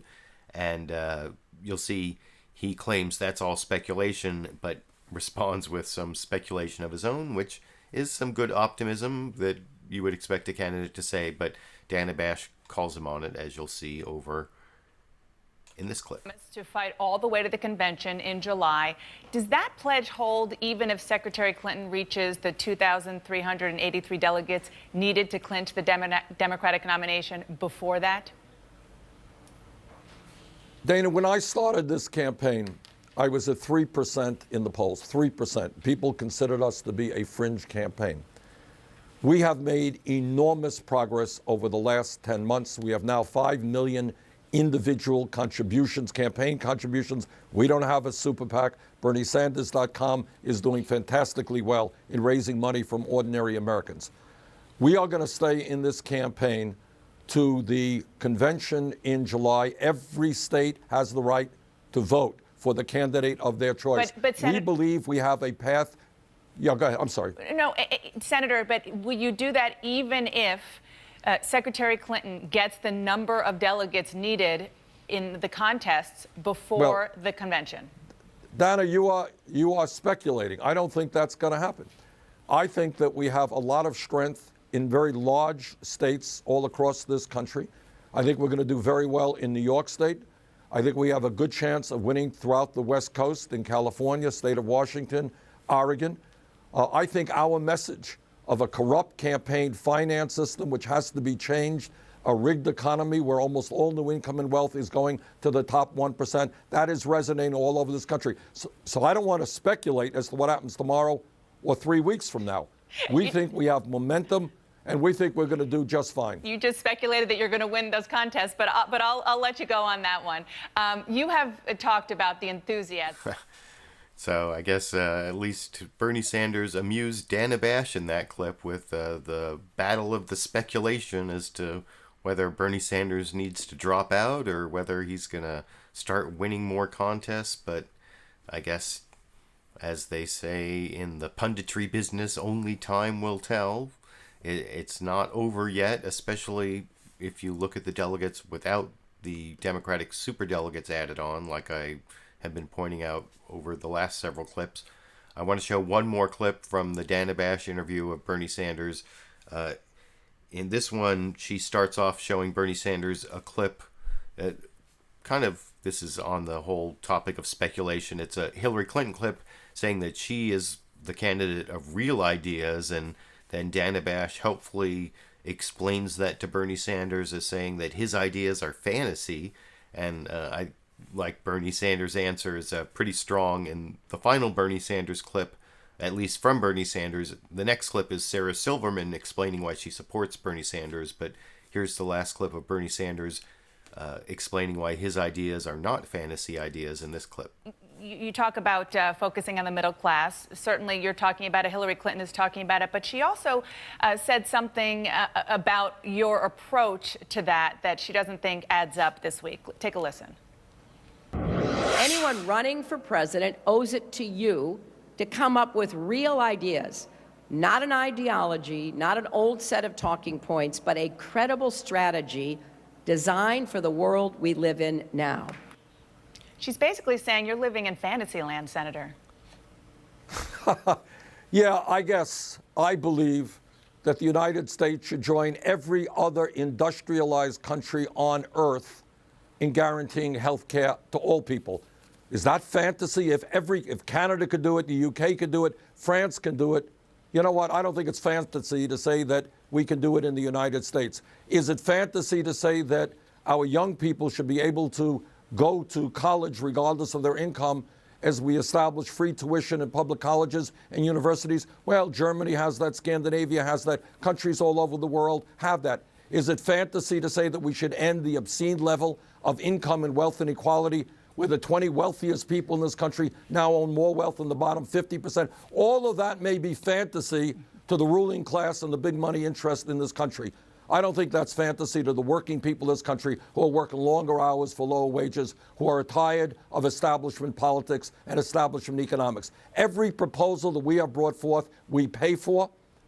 We are going to save, in terms of health care, middle-class families thousands of dollars a year on their health care bills. Yeah, maybe the drug companies don't like it and the insurance companies don't like it. I think the American people do like it. I think we're going to change our trade policies. Secretary Clinton has supported almost every one of these disastrous trade agreements, NAFTA, PNTR with China, which have cost us millions of decent-paying jobs. Companies shut down, moved to China. I have opposed all of them. All right. This is not fantasy. This is reality. We've got to stand up for the middle class. Well, Senator, I'm sure all of those topics will be brought up tonight when you are going to face off with Hillary Clinton on the debate stage in Flint, Michigan, right here on CNN, and we look forward to that. And thank you for joining me this morning. Ooh, I look forward to the CNN debate that's going on. It's actually probably just finishing up right around now, especially if I see some more of that left-wing fiery populism from Bernie Sanders that I saw in that last clip. That was a good Bernie Sanders clip. I really liked that one. he got like kind of a rap going there, like the "I'm not a fantasy" rap going. So, like I said, that's the last Bernie Sanders clip, but the next clip I want to show is from HBO's Real Time with Bill Maher, where his special guest was comedian Sarah Silverman, who I really like Sarah Silverman. I've seen her live as a stand-up comedian. I've watched her shows over the year. I've been a big fan, so I think she's really funny, and I'm also interested to see why she supports Bernie Sanders, although by the end of this clip you'll see she admits that she's just an actor, or because she's now in this serious drama role, which they kind of joke about at the end of this clip, but I'll let you watch the entire clip of her defense of Bernie Sanders after Bill Maher claims he's really not electable. Over here. Talk politics because I know you care deeply and you've been a Bernie supporter. Yes, I am a Bernie supporter. And Bernie, I find it very interesting that if Donald Trump is the nominee, he will be the most disliked nominee in history, and Hillary would be the second most disliked. The only nominee in either party who is liked by more people than disliked is Bernie Sanders. Isn't it funny? The unelectable one. I don't find him unelectable. I think that's something, I don't know who's perpetuating this unelectable The media, thing. the damn media. The Jew-run media. The Jews. I miss them. Exactly. Yeah, isn't it funny? He's really popular. Very. With both sides, everyone likes him, and he's not for sale, not playing the game, and says what he means. And he, those YouTube videos of him on the Senate floor, questioning the, Obama's choice for the head of the FDA or Alan Greenspan, all this stuff, it's so kick-ass. And what about the civil rights video? I mean, he was... Listen, he's been on the right side of history at every turn. Not along with history, not when it becomes popular, but before it's popular. So why aren't... And I like that. Listen. Why aren't... Hillary was my guy. Hillary was my candidate. I like Hillary. This isn't an anti-Hillary thing. An alternative came along. All the baseball players use steroids, so then all the baseball players use steroids so so they can compete. And that's how I think of Citizens United. Hillary takes money from banks and big business and super PACs. So did Barack Obama. She's no different than anybody else. She was the best choice, I thought, considering they all do it. Then someone came along who doesn't take steroids, who is not for sale, who just speaks the truth. The big heavy stuff, and the people that inspire people, and the people that Gandhi didn't have a complex message. It's pretty simple. It's just the honest truth. His concern isn't his coffers. It's not elections. It's not whatever. It's just he is indebted to no one except for the American people. That's his thing. Gandhi? Yeah, Gandhi. No, Bernie. Okay. Did I say Gandhi? So why is he not catching on with African Americans, Bernie? They're not feeling the burn. I don't know. I think Killer Mike is African American. Well, that's one. I know, that's one. Spike Lee is one. Yeah. I'm not going to name names. I just feel, Well, I just suddenly felt like I said I have black friends. I have black friends. Look, I don't know. Okay. I'm just an actor. Yeah. A great dramatic actor. You are. Look, I'm not trying to be someone who's like all into politics. I just happen to be into politics. I grew up in New Hampshire, and my Let me parents ask you one more political question. I got really worked up. All right. Well, I'm not going to show what Sarah Silverman said about Donald Trump in that next segment, although I think if you look down in the video description, there's a link to the Real Time channel on YouTube, and they have the love campaign versus hate campaign or something like that. That video has Sarah Silverman talking a little bit about the Donald Trump phenomenon, which I think it might actually start right where that clip ended, so you can check that out straight from the HBO Real Time channel on YouTube. Before I move on to a few clips of Hillary Clinton, who did one interview this morning on the Sunday morning news analysis shows, I wanted to show one kind of transitional joke between Bernie Sanders and Hillary Clinton. This is Colin Jost on Weekend Update on Saturday Night Live, talking about how well Bernie Sanders has done in his fundraising over in this clip. Bernie Sanders raised over $40 million from donors this month. Sanders' campaign is now so rich, it's voting for Hillary Clinton. So I thought that was a pretty funny joke for Saturday Night Live. You know, I've complained about Saturday Night Live not being too funny over some period of time, and so I thought that joke was funny. I thought the cold open with the 4 impressions I showed as the first clip today was pretty funny, so give Saturday Night Live credit where their credit is due. And now I want to go to some actual clips of Hillary Clinton. This first question from CBS's Face the Nation, John Dickerson, that's all of the clips of Hillary Clinton are from CBS's Face the Nation. That's the one interview she did this morning. And in this clip, you'll see that John Dickerson is asking a question that's kind of related to that Saturday Night Live joke. Because Bernie Sanders has raised so much money, he could stay in all the way to the convention. He has the money. He raised, what was that, $40 million. He's raised more money than through small contributions directly to the campaign than any candidate since Barack Obama, even including Barack Obama. I'm not sure, but here you can see Hillary Clinton doesn't take the bait from John Dickerson and basically says what every candidate's supposed to say, that it's up to the other candidate to decide when to drop out, over in this clip. In 3 states yesterday, Senator Bernie Sanders won caucuses in Kansas and Nebraska, and former Secretary of State Hillary Clinton won in Louisiana. Secretary Clinton joins us this morning from Detroit.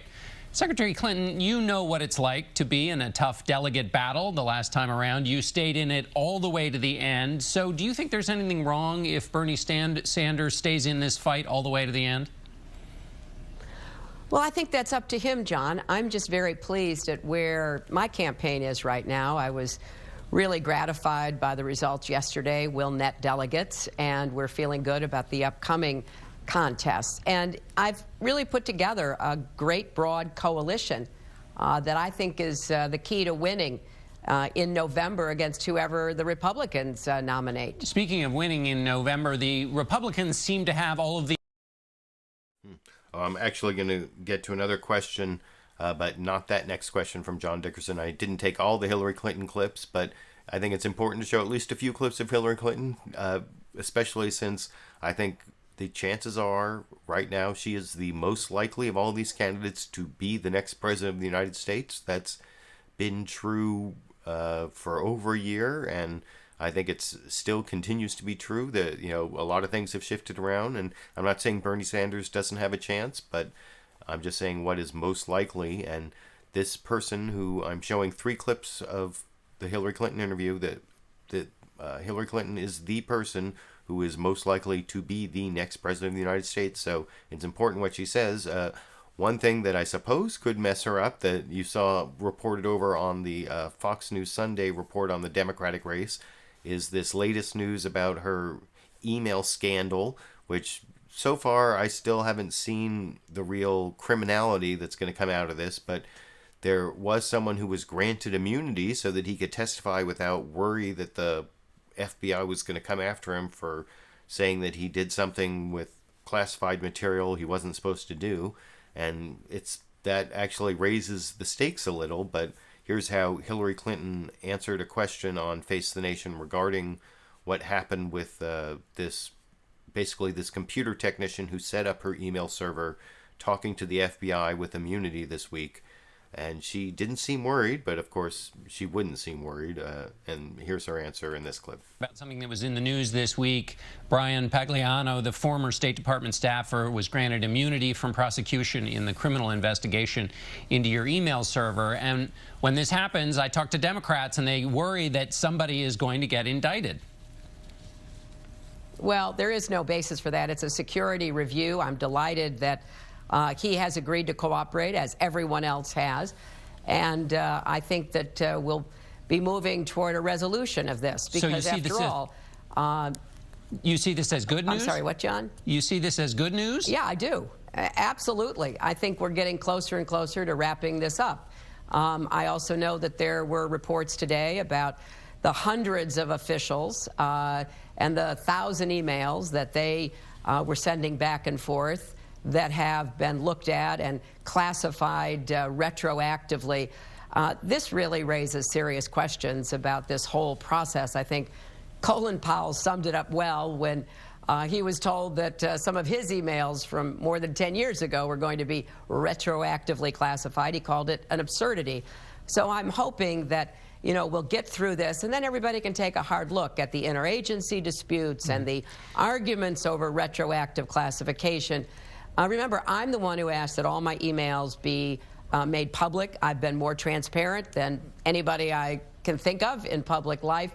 But it's also true that when something is made public, everybody from across the government gets to weigh in, and that's what's happening here, and we need to get it sorted out and then take action from there. Let me ask you about...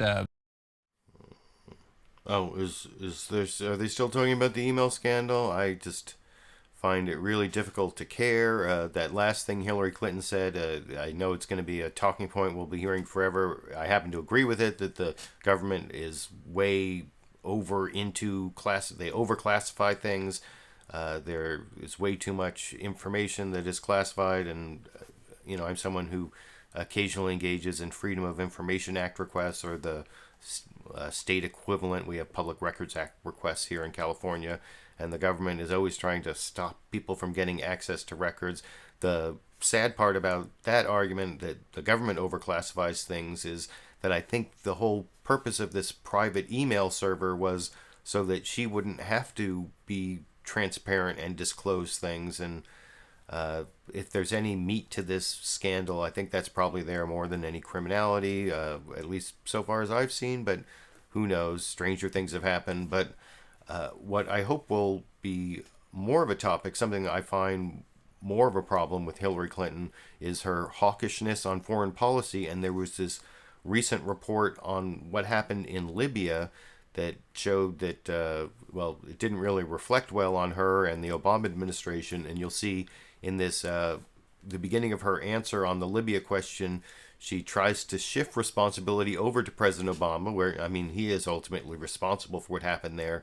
But then she, over the course of her answer, does try to defend what happened in Libya somewhat, which I think was the result of too much interventionism on the part of the United States, perhaps. But you can let me know what you think after you watch Hillary Clinton's answer, the final Hillary Clinton clip tonight in over here.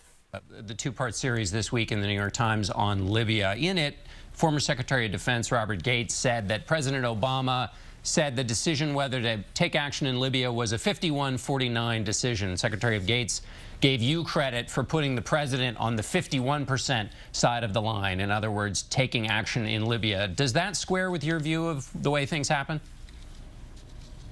Well, look, it was the president's decision, and I think he listened to everybody, just as he did when we were involved in the intense review of intelligence as to whether or not the president should order action to go after bin Laden. These decisions are obviously, ultimately, the president's. I think we should remember where we were, the kinds of threats and actions that Gaddafi was taking. And I have to say that when I look at this, an absence of action by NATO, by Arab League members, would have probably turned Libya into Syria, which I think would have been an even more dangerous situation. So we all give our best judgment. I respect everybody who I worked with in the Obama administration, and then ultimately we make our recommendations to the president. Some people say it's not so much that Syria, it may be been like Syria, but it isn't so good right now. Well, no, it's not good. I'm not saying that it is, but it's sure better than Syria. I think maybe 1,500 people were killed last year compared to probably 150,000 in Syria. But what is happening is a very concerted effort led by the UN, supported by the United States, Europe, and others, to try to create a unity government in Libya, enabling the people of Libya to get what they voted for, John. I keep reminding people of this. They've held 2 elections. They voted for moderates. They voted for democracy. They voted for a path forward that has been disrupted because of the interference of outside forces as well as internal squabbles. But this has only been a few years. I think we've got to really work hard to help the Libyans achieve the goals that they set out for. After all, Gaddafi hollowed out their country. They were left with basically nothing, not a functioning army, not a functioning government, etc. So yeah, we've got work to do, but I actually am, slightly hopeful that they will all realize they're going to do better if they work together. They stand against terrorist elements. We will support them. Others will as well. Okay, Secretary Clinton, we're out of time. Thanks so much. We'll be back. So that seemed like a mediocre defense of the Obama administration's policy in Libya, which had several flaws to it, especially in terms of what happened afterwards. And I think that would probably suffice, or will probably suffice, if things don't get any worse. But apparently ISIS is on the upswing, and various different anti-American factions and Islamist factions are on the upswing in Libya. So if between now and the election things take a big nosedive in Libya, which is quite possible, then Hillary Clinton's going to have to come up with a better answer than that answer, I think. But you can let me know what you think down in the comment section. That's the last clip I'm going to show on the 2016 presidential campaign, although now I'm going to move on. So the next topic is liberals and Islamophobia and Bill Maher's big fight with liberals over Islamophobia. And even though I said that's the end of the 2016 presidential race, you'll see Donald Trump and the 2016 presidential campaign does come up somewhere in these two clips. I can't remember in which one it is, but these are two clips I took from Bill Maher's interview with a female Muslim reformer named Raheel Raza, and she's trying to get Islam to be more liberal and democratic and egalitarian and feminist, and I don't have any problem with any of that. And I actually don't have too much of a problem with what Bill Maher says in this clip. It more that he attacks liberals for supposedly having views that they don't really have, that they somehow don't want Muslims to be more liberal and more egalitarian, which I don't think is true. And this whole Raheel Raza project is based on this Pew Research poll, which I have some problems with. I talked about that in some way back. I didn't want to go into all this. I didn't even take a clip of her film. I was afraid it would be too copyrighted. But it talks about this Pew Research poll from, was it 2011, 2013? I can't remember, that went into all these Muslim countries and asked them questions, whether they agreed with all these really fundamentalist Muslim beliefs, like, whether apostates should be killed, for people who don't believe in Muslims who leave the religion, whether they should be killed, and it's like 38%. And you'll see they talk about this somewhere in here, and they come up with like 300 million people. And I think that's kind of a bogus way to come to a conclusion of about so many people based on this one poll, because of all the flaws in it that I will discuss after I show the clip. I think it's in this first clip where Bill Maher does talk about that, and it may be the second clip, but anyway, I've talked enough, so I want to get to at least one of the clips. This is Bill Maher talking to Raheel Raza about how liberals have bad ideas, and it's maybe because they have been too exposed to American Muslims, who are like the good Muslims, not like the Muslims out in the third world. And I will discuss my problems with that argument after you watch it over here. Which is that I think, I talk to a lot of liberals. They come up to me at parties. They want to talk about this. And I think they have some very bad ideas about what's going on in the world. And one of them is that it's just a few bad apples. And you show that, no, bad ideas, unfortunately, are not confined just to the terrorists.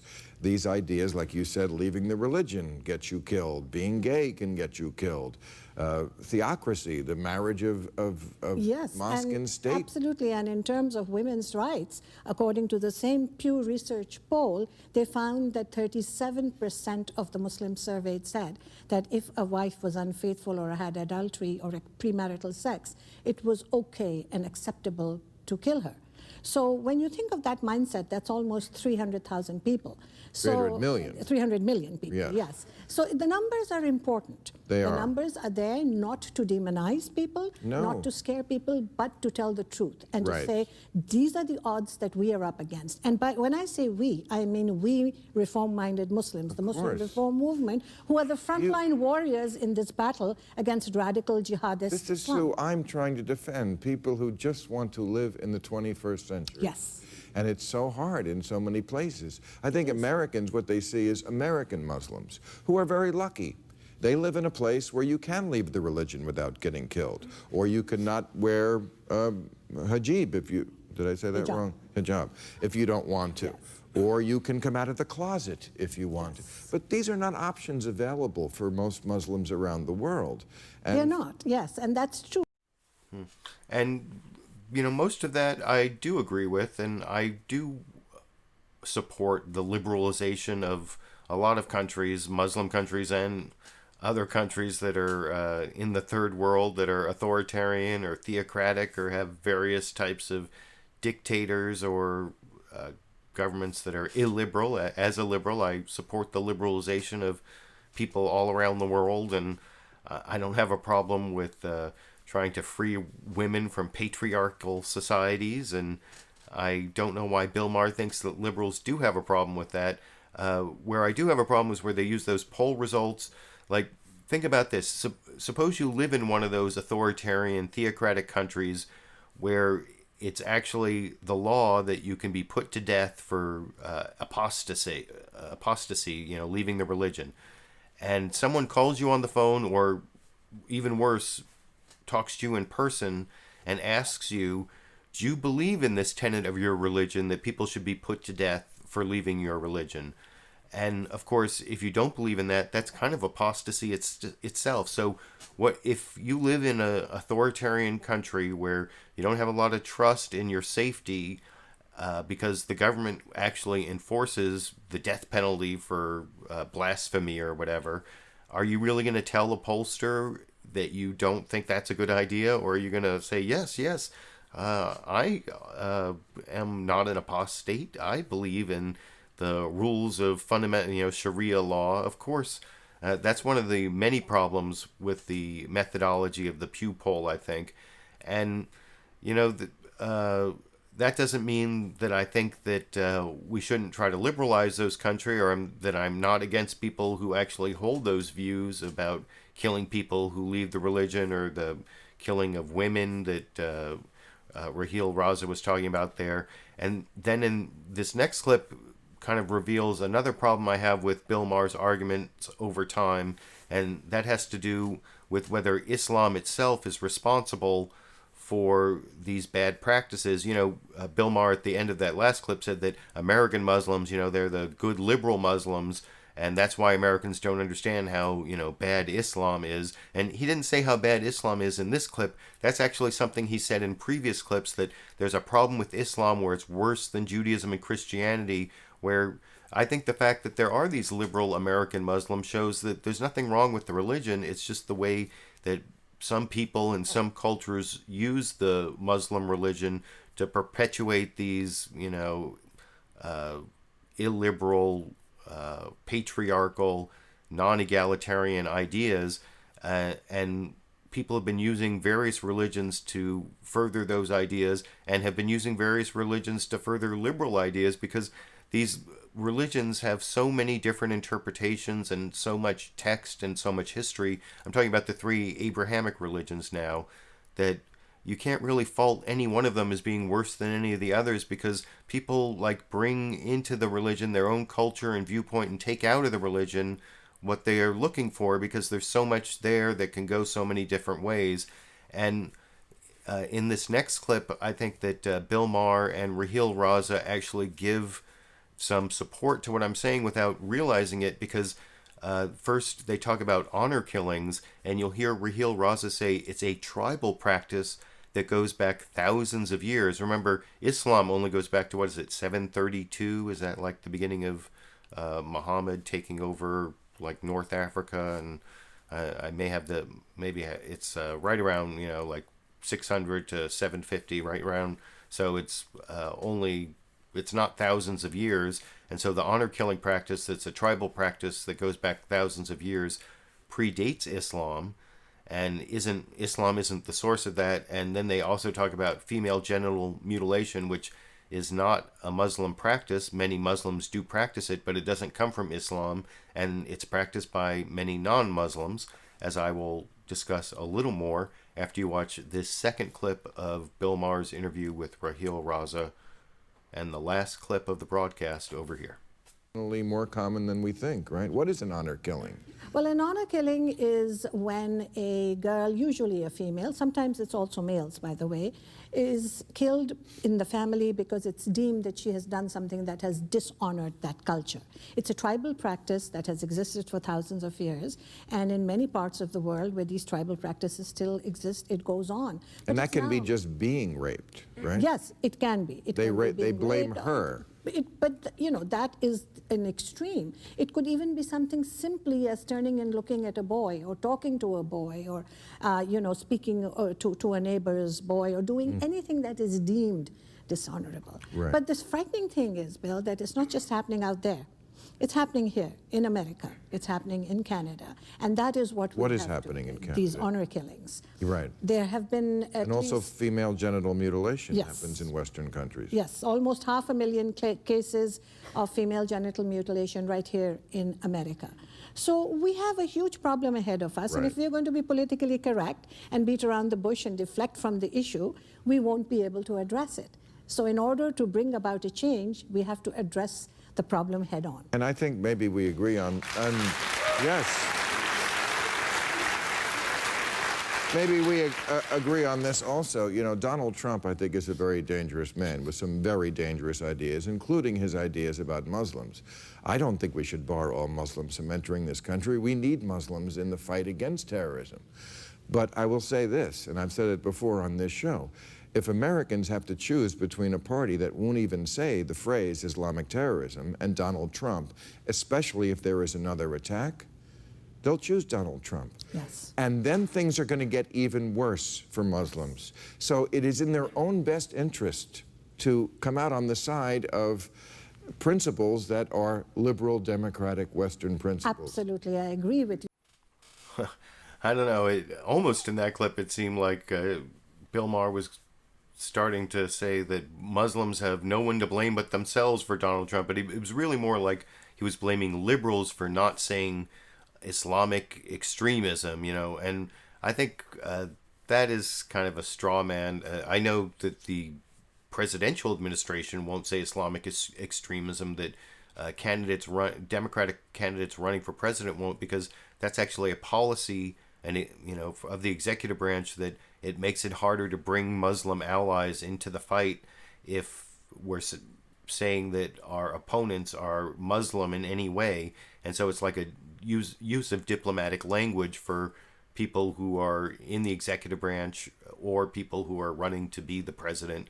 On the Democratic side, at least, Republicans don't seem to care, although George W. Bush actually said something similar, that we're not at war with Islam, and they talked about the terrorists and the extremists, and he tried to do the same thing, and it's because it's a diplomatic thing. But I think liberals in general, and I've said this myself when this topic came up before, that I don't have any problem with saying, Muslim extremists or jihad, I guess they say jihadis or whatever, but saying that they're Muslim extremists, I don't have a problem with that. The problem I have is when you say that there's something about the Muslim religion that's worse than Judaism or Christianity or any major religion that has like thousands or at least 1,000 years of history or even hundreds of years of history, and text that has like humanistic strains and militaristic strains, which is true of the Muslim and Jewish and Christian Bibles, all of them. So